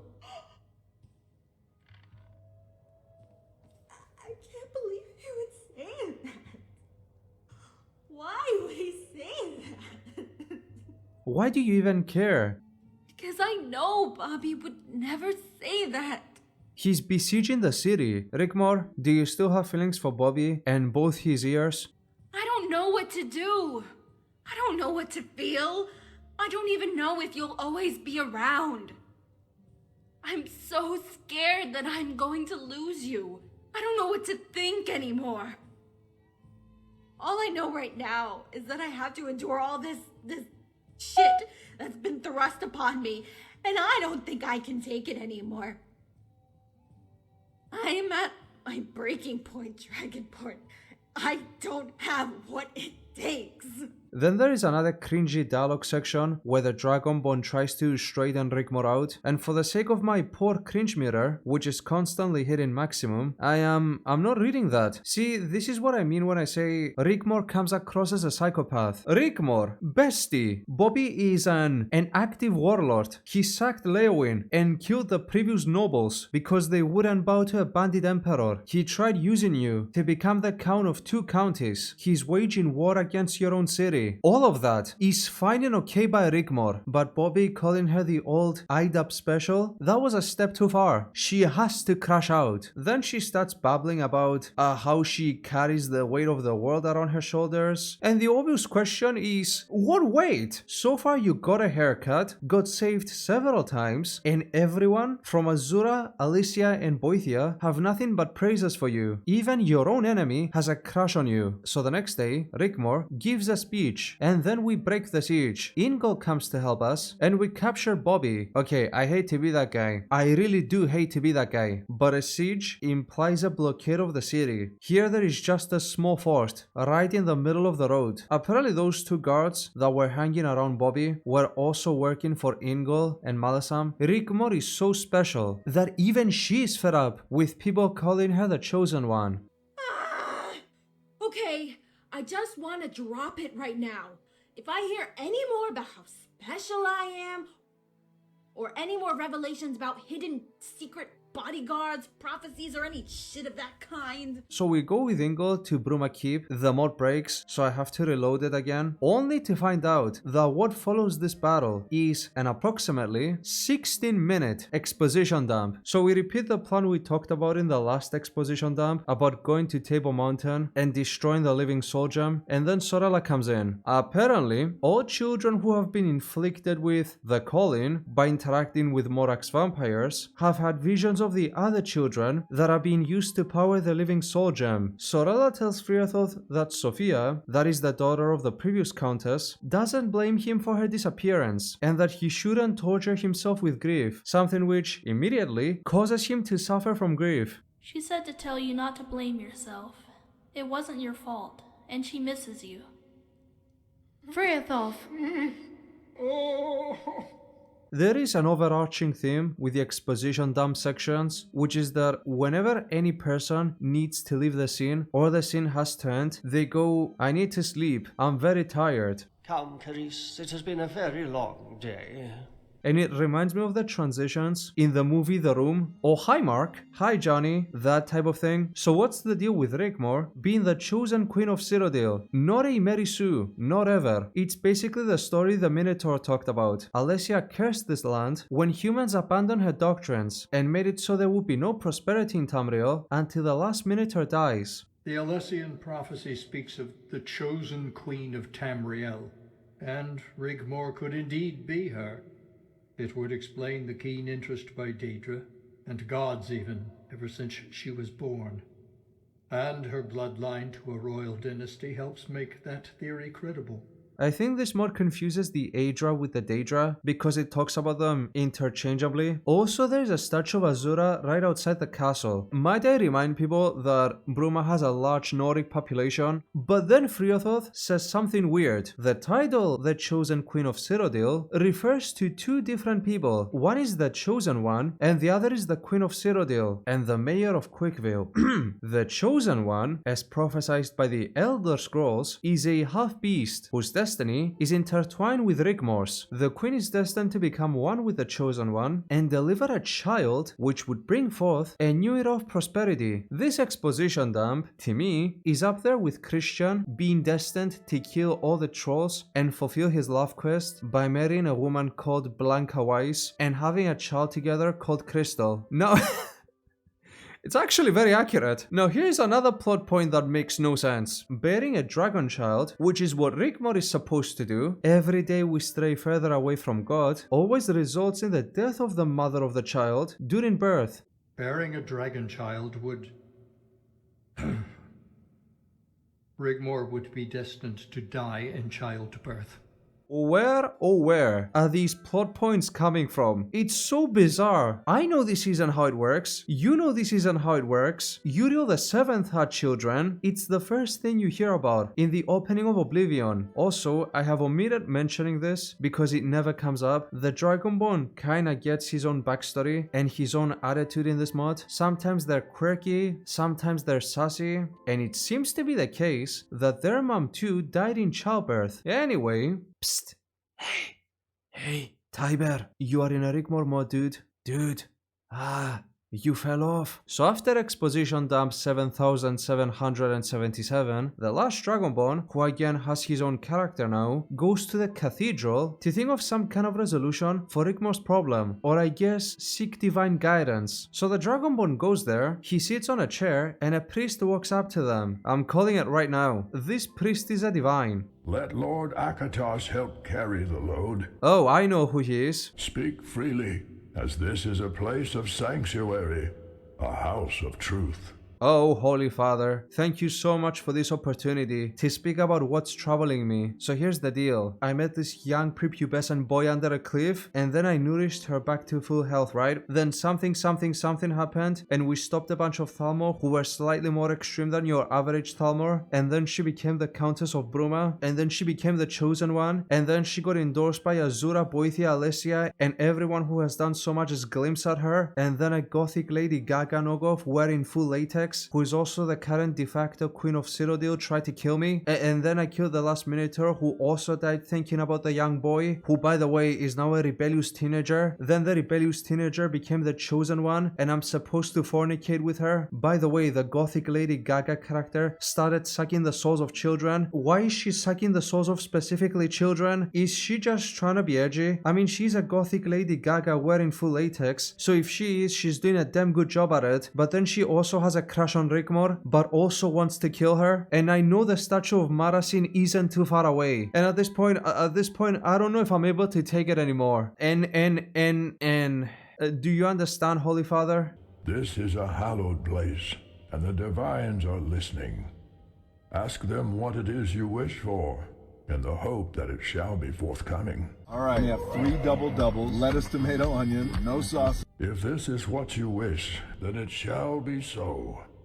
But there might be a price to be paid for what you wish. See, he gets it. So now the Dragonborn asks Akatosh to release Rigmor from her curse, and Akatosh agrees, but says that there will be consequences. Okay, G-Man. And then he does a spooky disappearance. Oh, spooky. And then there's the classic scene, oh, I just spoke to a priest. And the actual priest goes, what do you mean? How is that possible? We don't have any other priests. What other priest? It's only me here. Throughout all of this, Rigmor keeps making poems, by the way. After that, we go to bed, and then Rigmor wakes us up, has a mental breakdown again, and then she wants to talk to Bobby. Bobby's supposed to come across as a villain here, but honestly, to me, he sounds like the one rational person in this entire room. He says that at the end of the day, everyone is after their own interests, and yes, he too is insufferable, but his voice actor honestly kills it. You're pathetic. You were there to be used. As I was there to be used when you accepted my hand in marriage, you little hypocrite. Standing here all hurt, when you were prepared to use me to buy yourself time. No, that's not true. I never wanted to use you or hurt you. Trouble is, you never understood the game. You should have been killed in that fire. But Mirage Sathias had to go and fuck it all up for whatever reason. She had it all. You in a boat on the way to Roscrea, And your guardian play-acting the tough protector. Caught with his dick in his hand instead of a sword. What do you mean? You know, like a sparrow tethered to a post that tries so desperately to be free. Oops, I spaced out. Fly away. But only ends up beating itself to death into a bloody fucking mess! You're disgusting! Good job, Yuslan. Now, after Bobby's defeat, Blackwell wants to talk to us about a potential ceasefire. Rigmor is gonna negotiate with Blackwell. She must stay focused, not start screaming over nothing, and parley with Blackwell so that this conflict can end and Bruma can once again rejoin the rest of the noble houses. She must also act and talk in a way as to not give Blackwell the idea that she's a threat to the Empire, and she instantly crashes out. And she doesn't just say, hey dude, just leave. The more the story goes on, the more elaborate the crashouts get. She recites an entire essay merely by shouting. I revoke the white gold agreement, and any noble that brings themselves to take this Bruma in an act of war against my people will have their heads separating the parapet of my walls, the whole world to see, including that monster of my sickness that she dashed off her face here. So you go and tell your emperor, if Lewin wants his son back alive, and he really wants a lasting peace, to cease hostilities with immediate effect. Because if he wants to try it on with me, I'm running a blood trail paved with skulls all the way to the gates of the Imperial City. This is your chosen, Akatosh. This is the person that's gonna give birth to the person that's gonna bring forth an era of prosperity. I'm gonna say it. This young boy sucks. And as if all of this wasn't enough, Blackwell turns around and says, oh, I am quite fond of Rigmor. As I said, I'm quite fond of the girl. Even more so now. Rigmor could commit war crimes, and people would still love her. Rigmor could be in the Epstein files, and Akatosh would be like, Rigmor, you are my chosen soldier. That Talos guy is a fake and a fraud. Rigmor, it's always been just you, Rigmor. There is a really funny scene here where Bobby demands that Blackwell finds a way to free him, and Blackwell says this. You tell these peasants to let me the fuck out of here, or... Or you'll what? Juggle some balls, dance like a clown? Piss your pants? Fuck you, Blackwell. Wait till my father hears of this. He's gonna... Shut up, you worthless little shit. The reason we're in this mess in the first place is because of you. Instead of being a good boy and getting yourself slain and dying a hero like a real noble knight, you throw away your weapon and roll over at the first opportunity. You're an embarrassment. Foul-mouthed wretch. 5 minutes with a hot iron would do well to teach you some manners. If you dare utter one more sound, I swear I'll have your tongue torn out of your mouth. Right here, right now. Thank you, Guardian. That's all I need for now. Is there anywhere we can talk privately? Dude, Blackwell is awesome. As a general rule of thumb, every character Rigmor hates is either really funny or just awesome. So Blackwell says that there will be a temporary non-aggression pact as well as negotiations to determine the fate of Bobby and both his ears. Blackwell knows that Morak, Sithius and the Leowins are more of a threat to the Emperor than Rigmor. He's also 100% aware of Morak's plans with the Living Soul Gem, which is why he views her as a threat to the Empire. He also says this. Whomsoever takes off the head that wears the crown reigns supreme. Interesting. So you're telling me that I can just kill Rigmor and become the chosen queen of Cyrodiil. Brilliant. Then we report all of this to the others. And then we, Rigmor and Sorella, are off to find Cassius and head to Table Mountain. The journey to Table Mountain is eventful. However, only one of these events is important. So for the sake of brevity, I'm gonna skip the useless parts. This mod is the best teaser for Beyond Skyrim. Look at it. It's Cyrodiil in Skyrim. A bunch of stuff happens. We kill a few people, we wander around and avoid the new Imperial soldiers, we have breaks to talk about our emotions every 5 minutes. It's a very girly girl experience, which is why I can relate to this, for sure. And then we finally find Cassius. We sleep again, and then together we make our way to Table Mountain. But again, we stop every 5 minutes to take a break. At one of those stops, we tell Rigmor that apparently women can give birth to Dragonborns without dying, and she treats it like it's town gossip, despite being told by gods, demons, and everything in between that she's the chosen one. Wow. That's pretty heavy stuff, right? Then we kill a bunch of raiders, take another break, and the time has come. My time has come. If I turn to my right, right now, and there is a statue of Mara right there. I will enact the final solution. Goodbye, cruel world.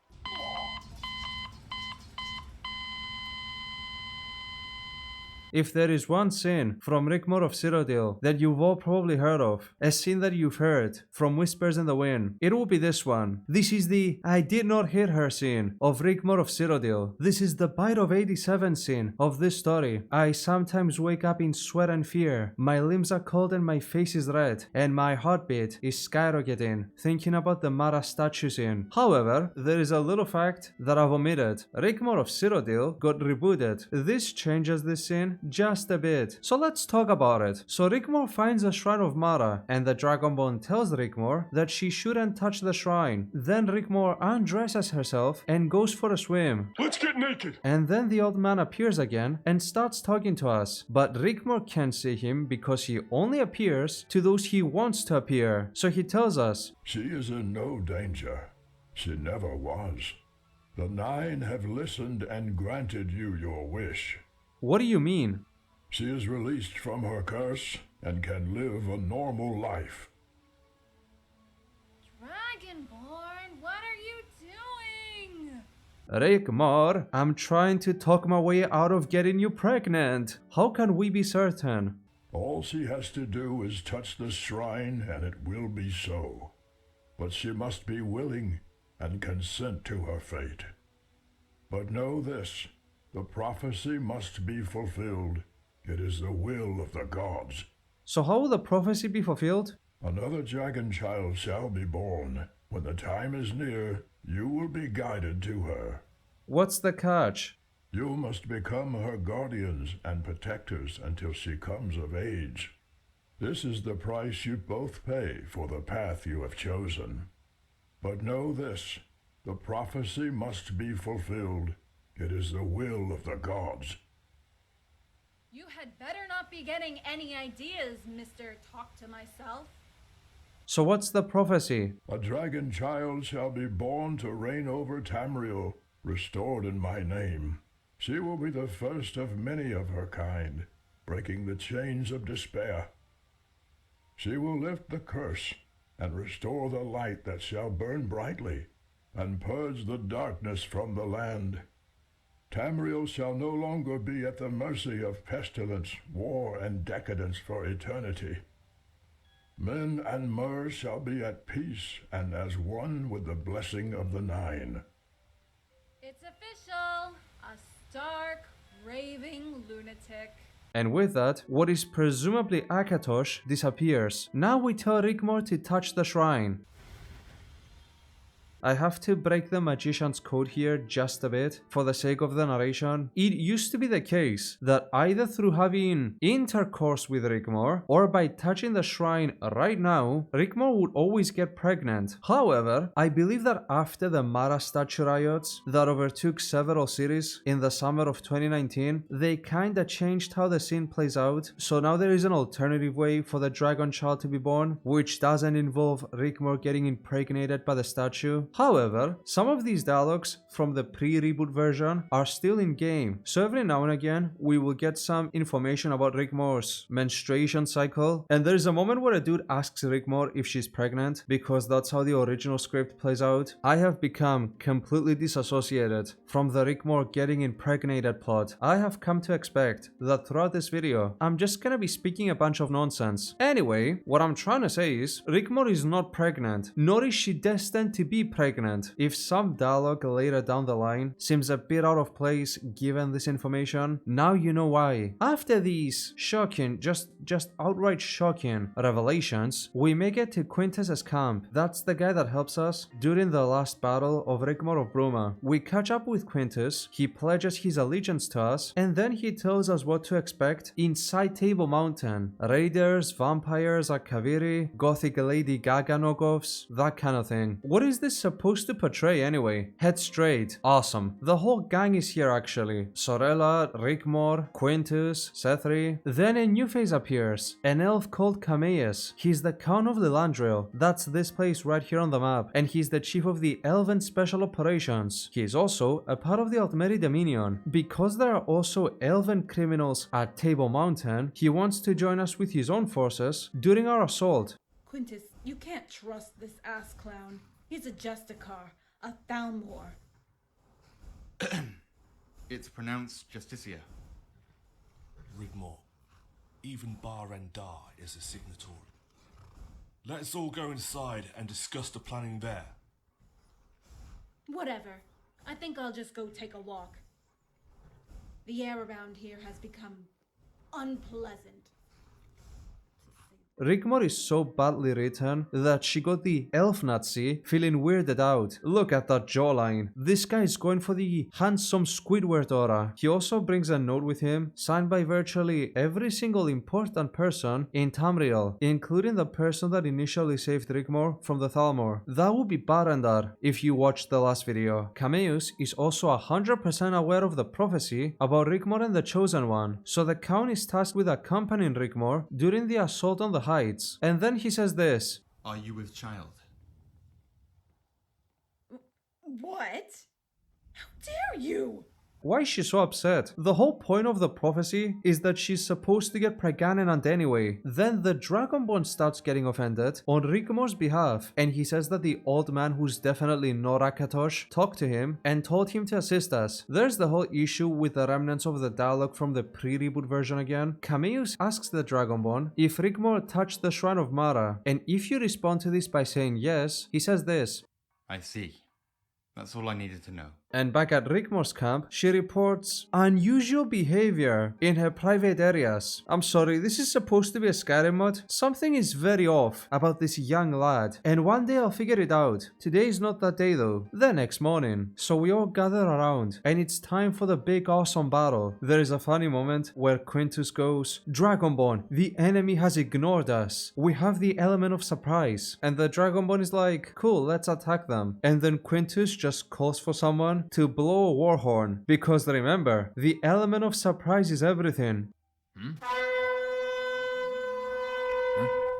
So we assault the mountain, enter the Elliot ruins, kill everything that's marked as red on the campus, and make it to the final chamber where Morak Sithius is. There it is, the soul gem. It's just Amanda Stone. And then, the gothic Lady Gaga knockoff appears. So any weight this scene might have instantly leaves the room. She tries to seduce us, and apparently it succeeds, but again, I think I forgot the animation mod, so we just end up having a staring contest. Look at the pain in its eyes! But then she tries to kill us. Sorella then takes the shot, hits the soul gem, and Morak dies. But Molak Bal invades anyway. Here is Bal. Akatosh, hear the last dying screams of your world as you witness my revenge.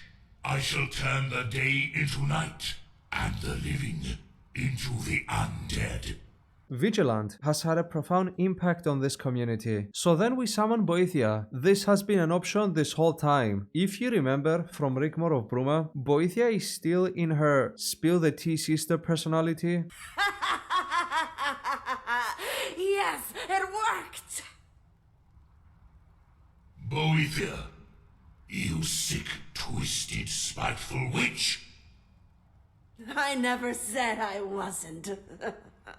The Dragonborn then kills a small village of Daedra, which kinda puts into question why we needed reinforcements to begin with. And now we hit Molak Bal with the Scourge, and it's over, and Boethia just goes back to her own realm of oblivion. After we go back to Quintus's camp, Blackwell shows up again. Okay, things here get super confusing, so you need to bear with me. Also, we are once again not in the Elder Scrolls universe. We are back to being Game of Thrones. Blackwell suggests that Morak's original plan was to incorporate Bruma in the counties of Coral and Cheydinhal to balance the power of Leowyn. Now that that plan has failed, Coral and Cheydinhal seek a deal with Leowyn to destroy Rigmor, and as payment for doing so, they will get Bruma. Cheydinhal has already joined the siege, and Bruma's garrison has been forced inside the walls, and it's only a matter of time before they get overrun. Oops, I spaced out. Now Blackwell wants Rigmor to marry Bobby and both his ears, so the balance of power can once again tip in Rigmor's favor, because Bobby is Rigmor's prisoner. There are some other small details, but I'm not gonna bore you with them. The Dragonborn is supposed to become the new Count of Leowyn after the marriage between Bobby and Rigmor, and the current Leowyns would be dealt with, if you catch my drift. But then the Dragonborn says, why can't we just defeat the Leowyns in battle? To which you might ask, wait, I thought Cheydinhal and Coral were the issue here. Here is the problem with these Game of Thrones sequences. They establish rules so that the intrigue and the politicking and the slow dialogue, Marayat, can take place, but these plot points cannot move the story unless someone breaks them or contradicts them, which is what constantly happens, which begs the question, why are we taking them seriously to begin with? For real, why can't Bruma just say, we are a free town again, Lamau XD? Why are the nobles even vying for the Ruby Throne? What was the point of signing the White Gold Agreement and the Noble Decree, which, might I add, Blackwell was adamant that it had to be signed by Rigmor? What's the point of any of this if anyone can just say, well, actually, no, none of this applies now, because we said so? Why keep yapping about international laws and court proceedings when at any time there is nothing stopping the last Dragonborn who just killed a small village of Molakbo's finest from just saying, well, actually, I can just solo all of you? A major point in the first Game of Thrones section was that the nobility was suspicious of commoners becoming nobles in the first place. Now Blackwell just throws around that the Dragonborn can just become a noble, and the plot seems to ignore the irony that everyone is fighting over the Dragonborn throne except the most obvious candidate. And another thing, I'm getting a lot of things off my chest. I thought the Emperor gave Bobby and his dad the county of Leowyn after they trashed the place. Why would Leowyn now want the throne if they are buddies with the Emperor anyway? Then Rigmor has another epic, rebellious teenager moment.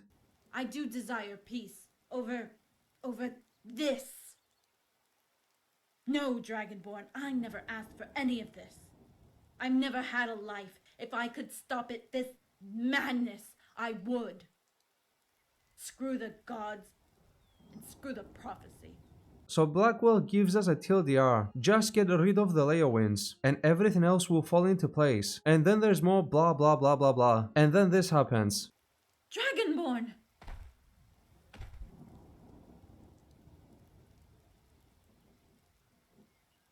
Out cold.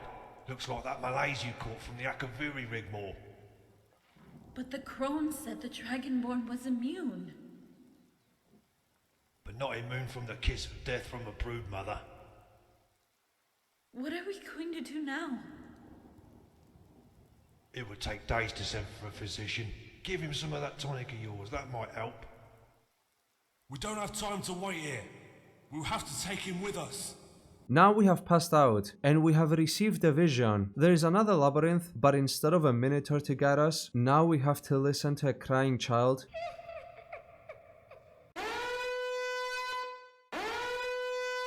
When we find the child, we free her from the cage she's locked in, and she says the following: Akatosh sent us here so we can be saved. This child was sent by Alessia, and we have been out for about 6 days. You must cross the void. Head towards the light. Do not vary from the path. Then we walk with this child until we find Alessia. Now is not your time. Alessia, dude, stop using so much foundation, girl. Like, what the hell is this? The children are probably the souls of the children that we saved when Sorella destroyed the living soul gem, and then we wake up. And mind you, we're still in Game of Thrones mode. So we wake up in the middle of a battlefield. Dragonborn! By the gods, you're This mod is comedy gold. So in the 6 days that we have been out, the gang decided to go with the second plan, which was to defeat Leowin in battle. I cannot stress this enough. This plan is infinitely more bloody than Rigmor just marrying Bobby and both his ears, and then taking care of him that way. But Rigmor just wouldn't have it, so I guess people have to die again. I'm not gonna bore you with who is doing what and who sided with who. It all comes across as a bunch of gobbledygook anyway. We have to kill an entire small village worth of new Imperial troops, and after a long battle, we come out on top, and we are ready to besiege the White Gold Tower. I'm sorry, I really am. I'm trying so hard to follow the plot. I thought Leowin was the issue, and that the new Emperor was not that bad after all, especially now that Morak Sithius is gone. In fact, the whole problem with Leowin was that they wanted the throne for themselves. So why are we now doing all of this? Let me make it clear. The reason why all of this is happening is because we are doing Game of Thrones logic. So anyone who has enough power and influence automatically, by default, wants to conquer the seat of power. So I think the whole plot has been engulfed by this mentality, but doesn't actually explain it to the player or make any effort to incorporate this theme in Elder Scrolls. Now Blackwell sends us a letter. The letter says that he doesn't want us to march an army in the White Gold Tower, but instead to go there with Rigmor in the morning of the next day to discuss terms. We say all of this, and Rigmor responds with this. I'm prepared to make a peace deal. I never wanted any of this. Rigmor has specifically went out of her way several times over and said that she wanted to do all of this. What are we talking about? Oh, I never wanted to marry Bobby and both his ears, so I instead began a civil conflict in order to take down Leowin, but instead I ended up attacking the White Gold Tower. But I never wanted any of this, because at heart, I am still a rebellious teenager / prepubescent boy. So she accepts the terms. What precedes is a lengthy talk with a bunch of people. Remember that Orc girl and her friend from the Fighters Guild? They get a 10-minute exposition dump. This one is the most boring by far, so I'm gonna skip it because it doesn't come up again. The voice acting is excellent, but the whole story is narrated using millennial vocabulary in an active battlefield. I haven't been able to shake his fat ass since. He's like fucked up in there somewhere. Maybe it was all that time hanging upside down with his ass sticking in the air. I don't know. They both leave after this anyway, so I'm guessing this is supposed to be character building for Rigmor of Tamriel. So the next morning comes, and we head into the city with Rigmor. So what is our aim in all of this? All this political bullshit, how do they even live with themselves? They will do anything, stoop to the lowest of the low, at every opportunity for power. That's what really pisses me off. The power doesn't belong to them. It belongs to the citizens, the people of Tamriel. If only I could be a true voice for the people.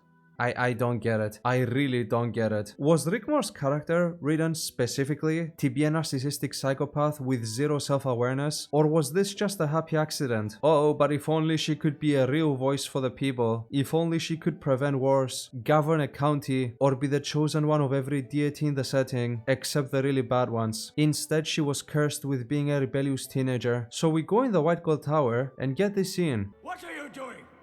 Why are you standing there? Kill them!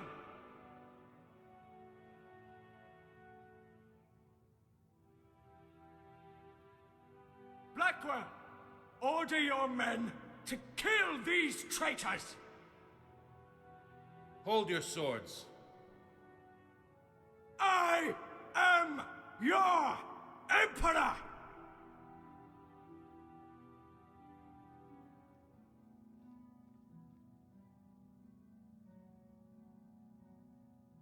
You!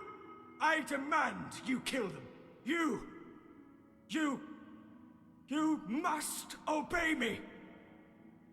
You will cut them down this instant! You!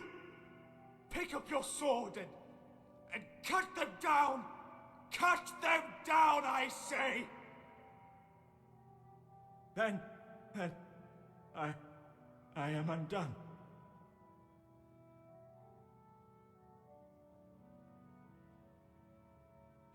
It wasn't me. I am innocent. It was her, Morag. She murdered the children, not me. You can keep the crown. Here, take it. Take it. Please. Quarter. Quarter. Mercy.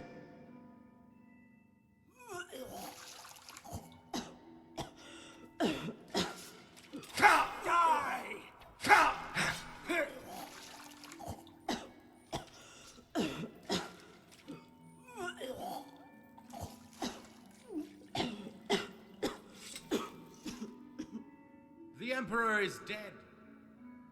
Long live the Emperor.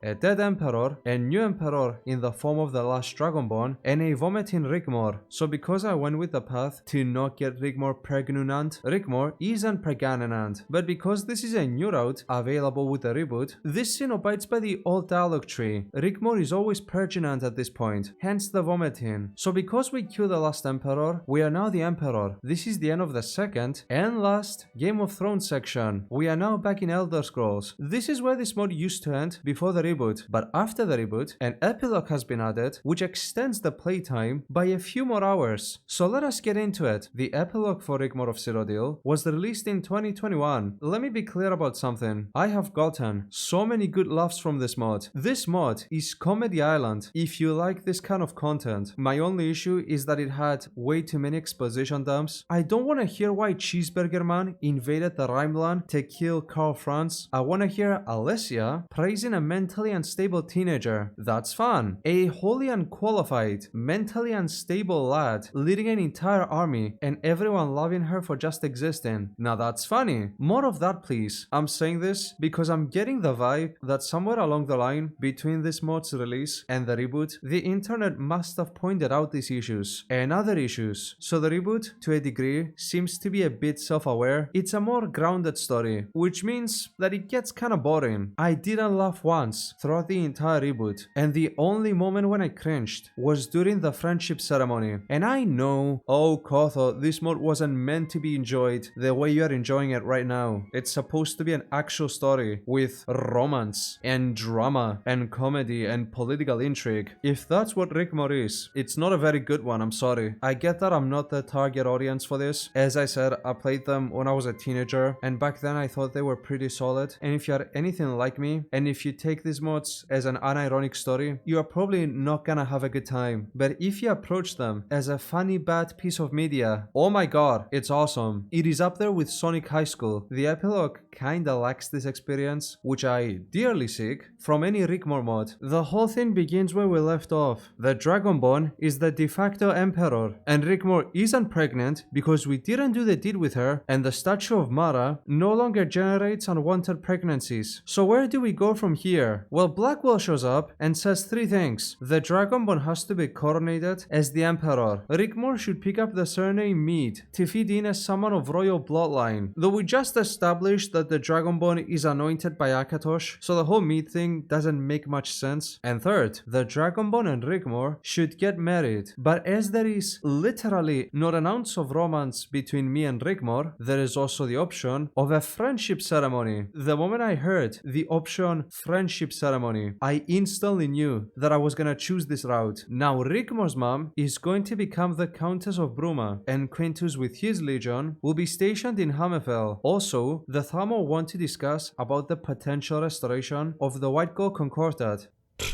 Yeah, right.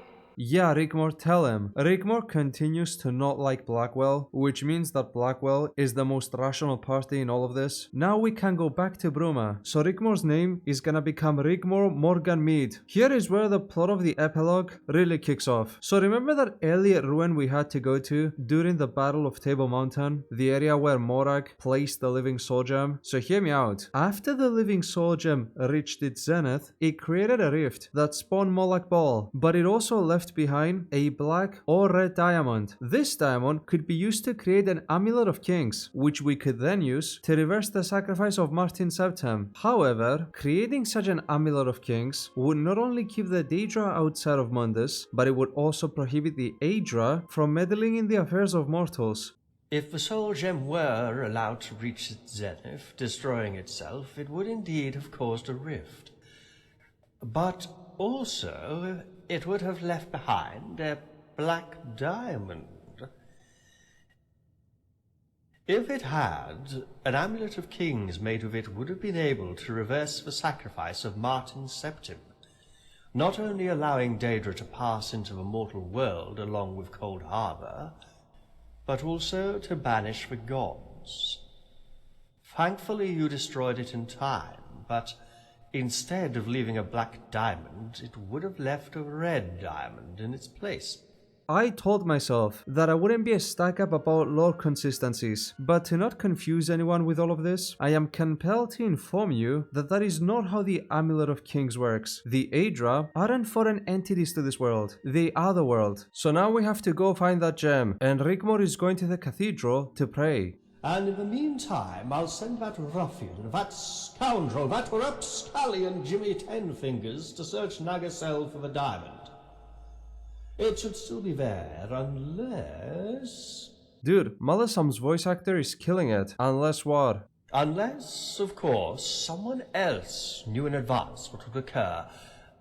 But for the present, perhaps it would be best to speak to Sigrun to alleviate any concerns about the future she might have. Sigrun, I would like to ask for the hand of your rebellious teenager in a union of friendship. You are, and always will be, part of our family. Of course, you both have my blessing. She's ecstatic. Now we have to go to the cathedral to talk to Rigmor. Rigmor then becomes insufferable again, and the gods talk to her personally and tell her not to fear.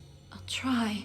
There is an ongoing theme where the gods are responsible for Rigmor's misfortunes. I get that it's kinda trying to make Rigmor kinda like Martin Septim, but the issue with that is that Martin had his doubts, but he also had the faith and the responsibility to make the right call. Rigmor has a mental breakdown in front of a shrine and blames the gods for stealing her normal life. There is not a single moment of self-awareness, not a single realization. It's just... Hey! Yes, you!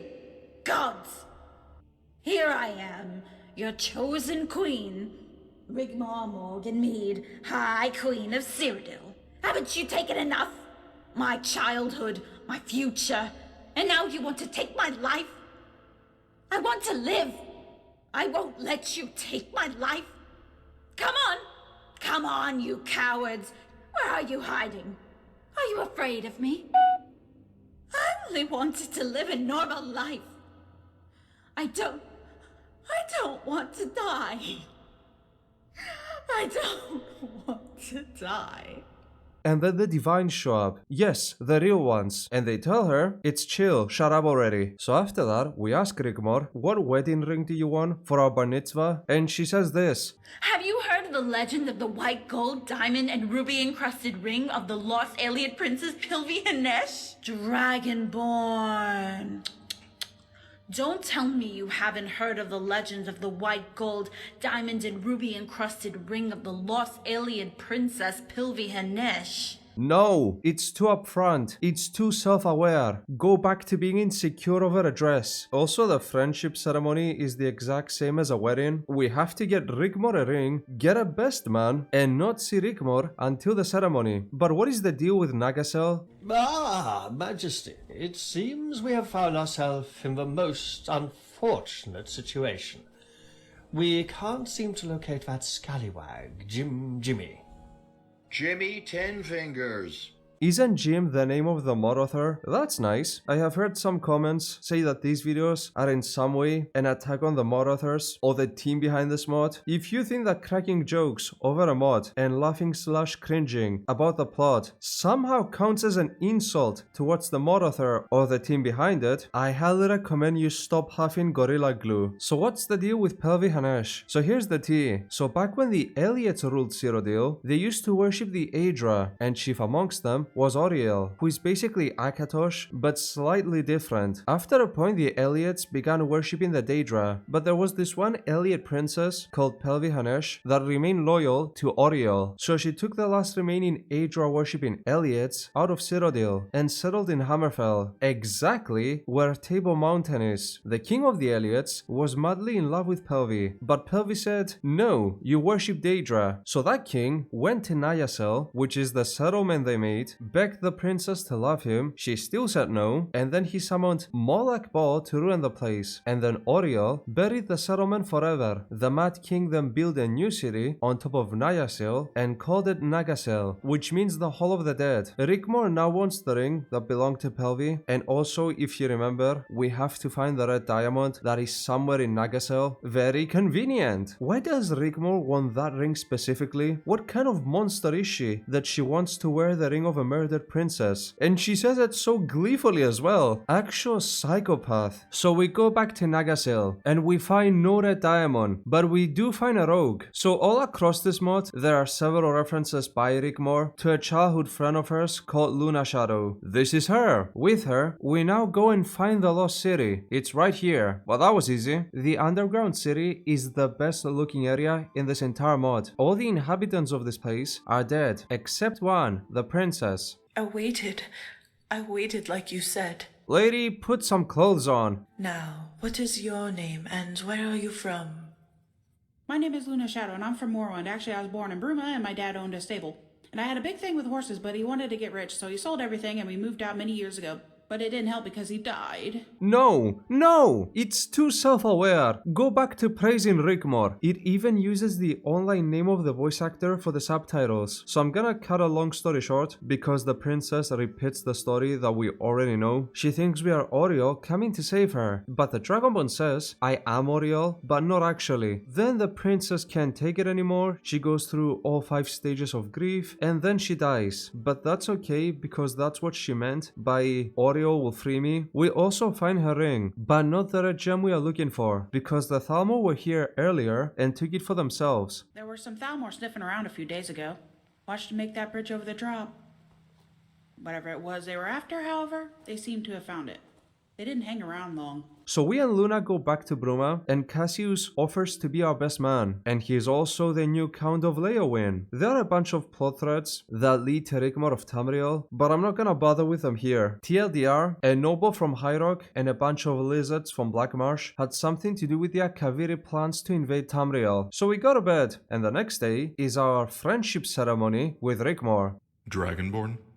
I just wanted to be sure. Are you marrying Rigmor? Why do you ask? I just want to say, I think you're beautiful. I beg your pardon? Forgive me, I am being foolish, Oh, you know I have to tempt fate. After I save though. I can't stop thinking about you. I didn't realize it fully then, but I promised myself that I would make it clear how I felt about you. So yes, you can be gay with Cassius, or if you're a woman, you can be gay with Rigmor, but straight with Cassius. Well, this came out of nowhere. We are really diving deep into the whole erotic RP, aren't we? I usually don't do this, but because this is a special occasion, I shall pull out the Old Nazim special attire. Time for the wedding friendship ceremony with Rigmor. All our friends are here. Ingol, Barendar from Rigmor of Bruma, the Oblivion fanservice character. It's all perfect. All except Rigmor, who looks like she downed an entire bottle of Jaeger before coming here and is currently trying to play it cool. We are gathered here today in the presence of the 9 divines to bear witness to this most holy union. To join in friendship the Emperor, His Most High Majesty of Cyrodiil and the Empire, to Rigmor Morgan Mead.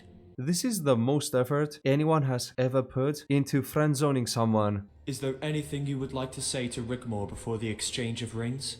Okay, let me see. I prepared some notes. Rigmor, I just want to say thank you for everything. Watching you grow from a prepubescent young boy to a rebellious teenager has been the journey of a lifetime. I knew from the moment I saw the gothic Lady Gaga knockoff being the de facto queen of Cyrodiil that this mod would be something special. And it sure was. Maybe not for the reasons you probably hoped for, but it was special nonetheless. My love for you has always, and always will be, true. Dude, this reminds me of the ending of Twilight. Now that I think about it, I don't like that this reminds me of the ending of Twilight. So we talk with Barandar after the wedding ceremony, and he says some Game of Thrones stuff. One last exposition dump for all the marbles. So the Elder Council was exiled because they were suspected for the murder of Tidus Mead II. Cameus, the elf that helped us back at Table Mountain, is actually an elven spy that has the interests of the Thalmor in mind, despite knowing about the prophecy and what is destined to happen. So with that in mind, what I am about to say next makes no sense. Cameus hoped that Rigmor would get the throne so that the Empress can be a weakling that would be easy to control. But now that the Emperor is the Dragonborn, they lost a massive opportunity. Again, Cameus knows about the prophecy of the Chosen Queen. How did he not see this coming? So now the Elder Council is poised to become the new enemies of the Dragonborn because reasons. Then we go to a party. A toast to the happy couple. Yeah, a couple of besties, am I right? Then we watch Rigmor sleep. Then we have to go to a coronation ceremony. There is a section where Blackwell takes us to the graves of previous nobles and emperors, including one of Rigmor's ancestors. Also, he gives us the armor of Tiber Septim. So we go to the coronation, and I'm like 90% sure that all the characters here are just teasers for the final more of the trilogy. So I'm not gonna bother too much. There's a girl called Potema. Oh god.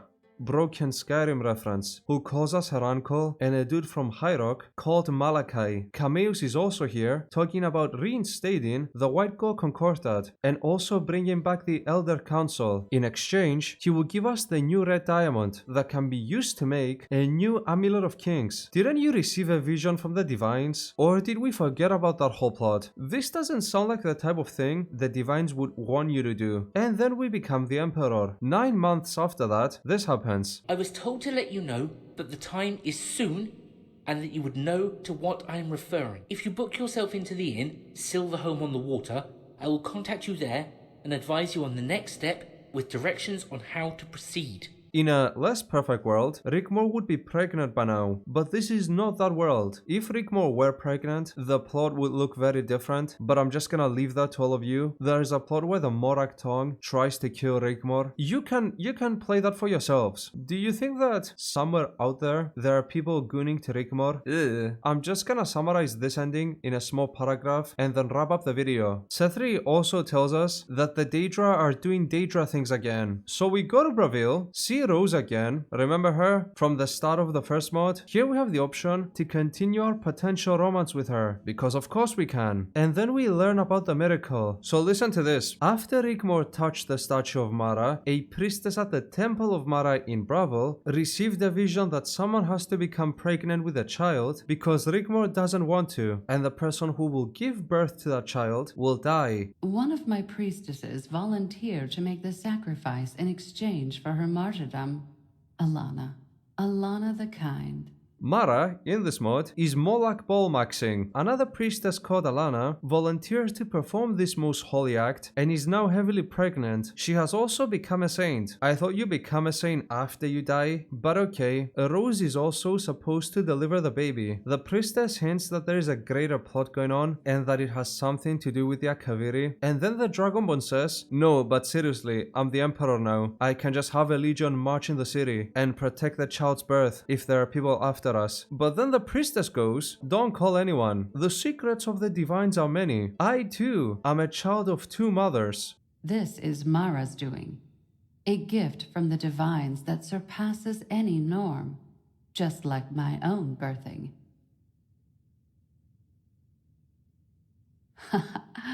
I am a child born from 2 mothers. The next day, the childbirth begins, and the Morak tongue attack the Undercroft to kill the baby, and then the child's mother dies. And Rose gets depressed because Mara is evil, which she is, by the way. Let's play a game. Here is a shrine of Molak Baal. Now here is this image of that one Mara statue. Which one creeps you out the most? I rest my case. By the way, the Morak tongue is an organization of assassins from Morrowind. I just thought I should mention that. Then we invite the ambassador of Morrowind to ask him what is wrong with your assassins. Rigmor then shouts at the guy for 2 minutes, who, by the way, knows nothing about the situation. If anything happens to that little girl, you had better run and hide, because the wrath of the Dragonborn will make the Numidium look like a Dwemer child's toy. I hate you. I've always hated you. I'm going to kill you, and I'm going to make it hurt. Rose then becomes depressed because of all that just happened. She cried and screamed and died the most terrible way possible. So we try to comfort her by hiring her as the Imperial Physician because nothing stops a depression better than a promotion. And roll the end credits. The unskippable end credits. Oh boy, what a mod. I feel like I just experienced something great. This has been like watching The Room for the first time. I have to imagine that watching this video will feel like watching the Gino Samuel documentary on Christian, but instead of Gino and Christian, it's Cotha and Rigmor. It's insane how the concept of something being good exists in superpositions. Like Schrodinger's cat, if you were to judge this mod as a kinda serious, kinda dramatic, kinda funny, kinda quirky journey between the Dragonborn and Rigmor, this mod isn't that good. Rigmor's character is insufferable. She has basically zero redeeming qualities, the rules of the politics are nonsensical, plot points keep coming up out of nowhere and have nothing to do with the world, only for them to be solved in bizarre ways. But by far the worst thing about this mod is the exposition dumps. There is so many of them, they repeat information and they are unskippable. But if I stop seeing this mod as what it wants to be, or at least what it's trying to be, and I instead see it as the My Immortal of the Elder Scrolls community, this mod becomes incredible. And it makes perfect sense why people wanted me to cover this mod. It does have a cult following. I want the final part of the trilogy to come out, and in it I want there to be a plot where Rigmor 1v1s Talos and wins. The mod itself is very well made and the voice acting is excellent. I never once crashed, and if anything else, being able to access the map of Cyrodiil might just be enough for a lot of people to add it in their mod lists. So please, don't call me a hater, call me the wrong kind of enjoyer, which is what I am. Thank you for watching this video. I'm sorry if you wanted to see the version of events where Rigmor gets pregnant, but I think we can all agree that the friendship ceremony just sounds funnier. And who knows, maybe you can play the mod and romance Rigmor, or maybe watch Zero Period Productions do it. Maybe a valid option, question mark? Thank you to all the members of the Woodlands for funding this endeavor. You all make me wanna rig myself more and rig more every day. And I hope that in some way you are able to enjoy this journey, and bye bye. I can never look at a statue of Mara the same way.